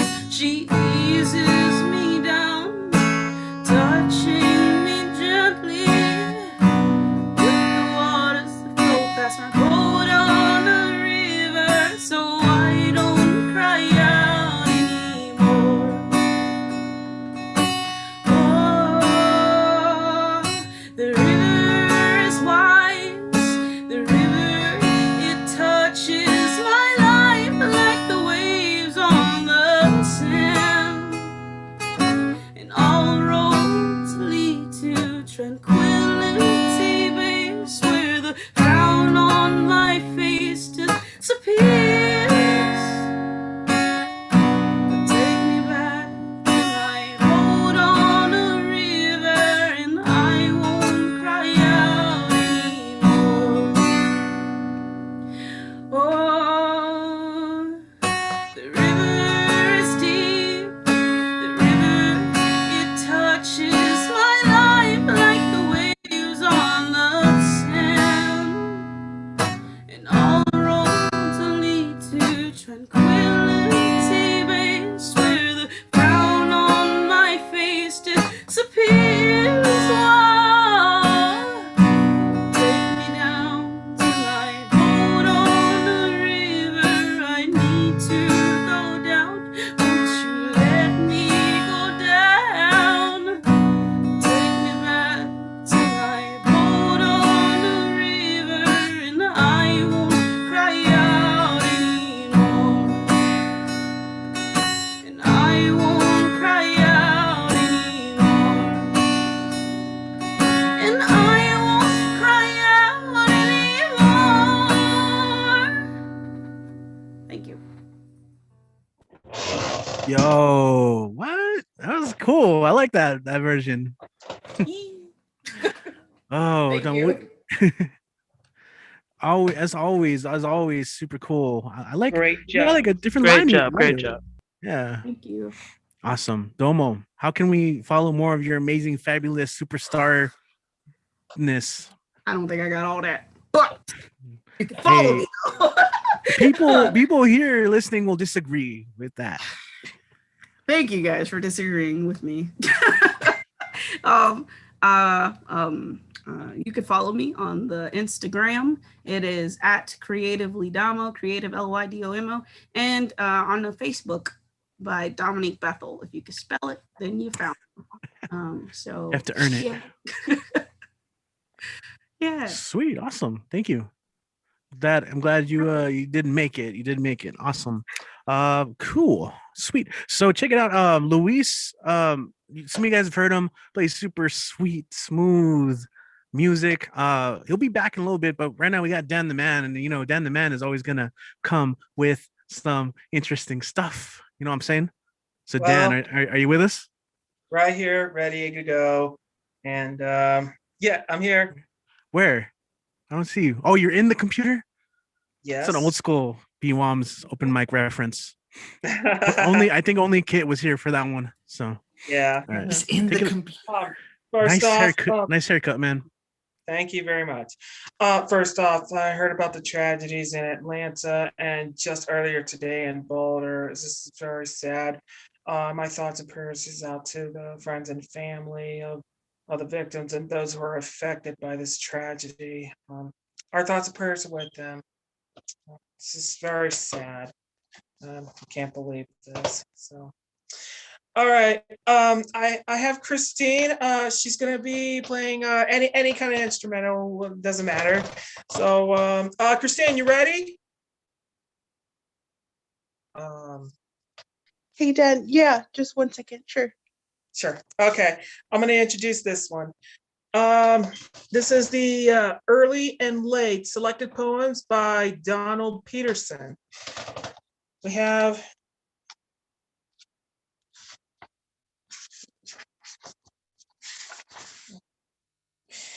all right. We got Bad Days, page 27. Okay, let me wait for Christine. She should be ready.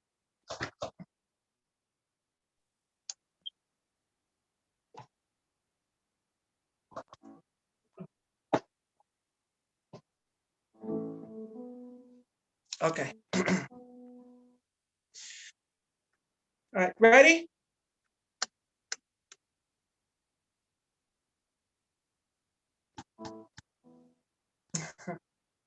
Okay. All right, I hear music playing. Okay. Bad days. Those were the days like country's politics, steaming and rank full of dirty tricks. So hot, heard you had the corn grow all night long. The natives say they were not far wrong. Girls accentuated with by almost nothing on. All things were jogged in the midday sun. One lugged beer case struggling to compete with men who slid like zombies through the heat. Jesus, I guess we're not in now for life. The cat, the baby, and the pregnant wife are paying for the world's mismanagement. The sun pounds through the roof, but they're innocent. What can one say those who are like dreams? And the world is like not the hellholes that it seems. Fat chance. I'll sit in Kenny's drink tonight. Weak beer, sweat rhymes, and give me one more time to think. While on the tube, that pups the senator, posture and grunts get on the floor at point of order here. And the foul both men. Sorry. I'm sorry. Foul the men and rules a piggish leer, studs to the face of full of wet and drunk as words brand of bleep. As we so we think we see our patriotic pigs, our cornbread king, end quote. Okay. Yeah, that's early and late selected poems by Donald Peterson. Okay. All right. And I think you're gonna like this one. A Child's Calendar. This is very nice. I really like this one, but I wish I would have done this 2 months ago in the January and the one on February. So, but here's the one with March I like. Are we still hearing music? Okay. Okay. So the Child's Calendar, we're in March. The sun is nervous as a kite that keep quiet. It's our string tight. Some days are fair and some are raw. The timid earth decides to thaw. A shy budlets peep from twigs to trees, and robins join, and the chickadees. The pale coasters poke through the ground like noises come to sniff around. To sniff around. Sorry. To the mud smells happy. Our shoes. We still wear mittens, which we lose. All right. That was March, which is right now. A Child's Calendar. Okay. Thank you, Christine. You're welcome. All right. Again, one more time for Christine for playing the instrumental. Yeah. Whatever song. So thank you very much, Christine. Okay. All right. Yeah. A Child's Calendar. I wish I would have performed that in the beginning of June or in the beginning of February last month, and at the time for BWOMS. But when April comes, we got April for the Child's Calendar. I'll get to that when April comes for BWOMS.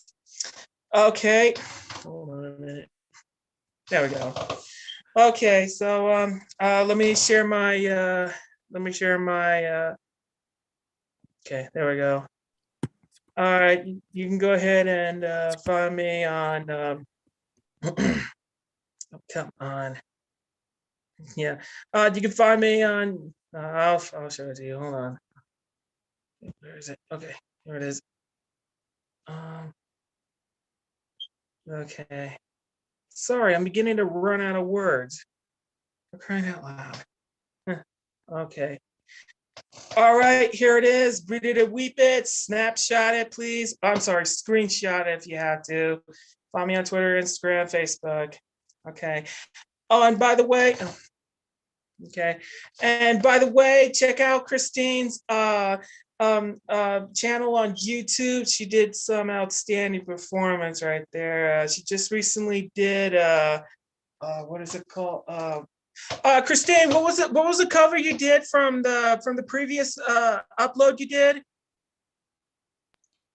It was King of My Heart by Ah. I think it's called King of My Heart. It's a song. Oh yeah, yeah, I really liked that. I gave it a 4 stars. Beautiful. Yeah. 4 stars out of 2? No, 4 stars. We Oh, ranked 4 stars. Nice. Oh yeah, gotcha. Yeah, so therefore I give it all 4 stars to Christine. She did an amazing performance. Again, thank you very much, Christine. Just find the YouTube channel on Christine's. It's very nice. Please. All right, guys. All right, thank you very much. I'll see you guys back here next Monday. And please be very careful out there. And again, my thoughts and prayers. And again, my thoughts and prayers goes out to those who are affected by this tragedy from Atlanta to Boulder. Our thoughts and prayers are with them. All right, thank you very much. Okay, thank you, Richie. Back to you, Richie. Awesome, man. Appreciate it. Yeah, thanks, Dan. Yeah, Dan in the perpetually accompanied smoke detector, smoke alarm, battery beep warning. We need to go by, man, and change those batteries for you. Okay. Thanks, Dan. All right, welcome. Cool, dude. So Luis, I don't know if he's back yet. I might not get to make it today. So check it out. I'm gonna end the show with a really quick piece. I guess it's my poeta poem as well. It's just a celebration, really, of what we can do with language. All right, I'm gonna mute you really quick. There you are. Okay. Yeah, I don't know, just a little celebration. Can you dig it? These soft, syrupy syllables of sweet and sonic tonic of saxophonic and savory strings dipped in melodic prose. This is midnight music, a little something to dance to. Behold, this tapestry of creation and destruction. It's the folding and unfolding of the cosmos in the breath of a moment. These are songs to hold on the tip of your tongue, as if sung from celestial vagabond bloomings of bent around the street corner and nowhere else but tomorrow. Don't ingest the smoke. There's so much more in the air, like music. See, we're running on empty and the moon is near full. We've got the whole night ahead of us and just enough fuel as origami dreams of the heart take flight, having never before believed so much in the potential of a horizon. Yo, carve your name into sidewalks, etch your essence into the secret passageways of underground cities. Look for those hidden corridors that keep and hold the secret blues of desolate angels, solemn, happy in their otherworldly glow of existence. We're all students to the sounds of a Monday night or any other. Everything else is embellishment. You see, mystified by the music, we succumb to late night mellow beats of infinite theoretical musings. Can you dig it? See, we're all students to the sound of a Monday night or any other. All right, that's my poeta piece, I guess. And I did want to end with a tribute. At the beginning of the show, I give a shout out to my good friend and colleague, Jorge Gomez. He does a lot. In addition to teaching English at EPCC, we do the podcast together, literally literary. I'll be quick. So he has a poem that's published. He doesn't read here that often, but he has read at our live open mics. So this is his poem called Ode to Aguacate, and it is his birthday, so it's his birthday tribute. Aguántame un poco and see how much this groovy ass fruit finds a way to the table before gringos gentrified the shit out of it when they spread it on buttered toast and call it gourmet. Because where I'm from, we know when aguacate's ripe, no matter how we slice it, open with a spoon, know how to scoop the seed with more cariño. You give kickers punting on 4th and 10, and know how to honor those who plucked it, but don't get to taste forbidden fruit dangling livelihoods too high for a ladder, too weak for a revolution to churn over like an 85 Ram que ahogaste from all the gas you pumped inside. No CPR or AEDs will save your heart. Out there, better let go like some bougie girl floating off some ship to savor the flavor on caldo de calabacitas, tacos, tortas, ayudas, sopes, chalupas, burritos, flautas, gorditas, tostadas, enchiladas, pero trucha con los peas and guacamole, let alone a truce, because you know what gringos, no more avocado toast till Confederate participation trophies hang from fields of maize as stuffing for scarecrows, payback for the land, the rights, the lives you stole, reparations overdue payable on death, no Chapter 11 layaway installment loan IOUs or refinancing, because repossession is a dish best served cold as avocado ice cream, no dice, no reba, nada pero guacadela. Ode to Aguacate. And this is published on pigeonholes.com. Jorge is an excellent writer, but he's, he needs to read this one. I'm gonna send you a link so you guys can read that. But I think for the open mic, let's see, what time is it? We went a little over time. When did Jorge write this? When did he publish this? Last year, I think.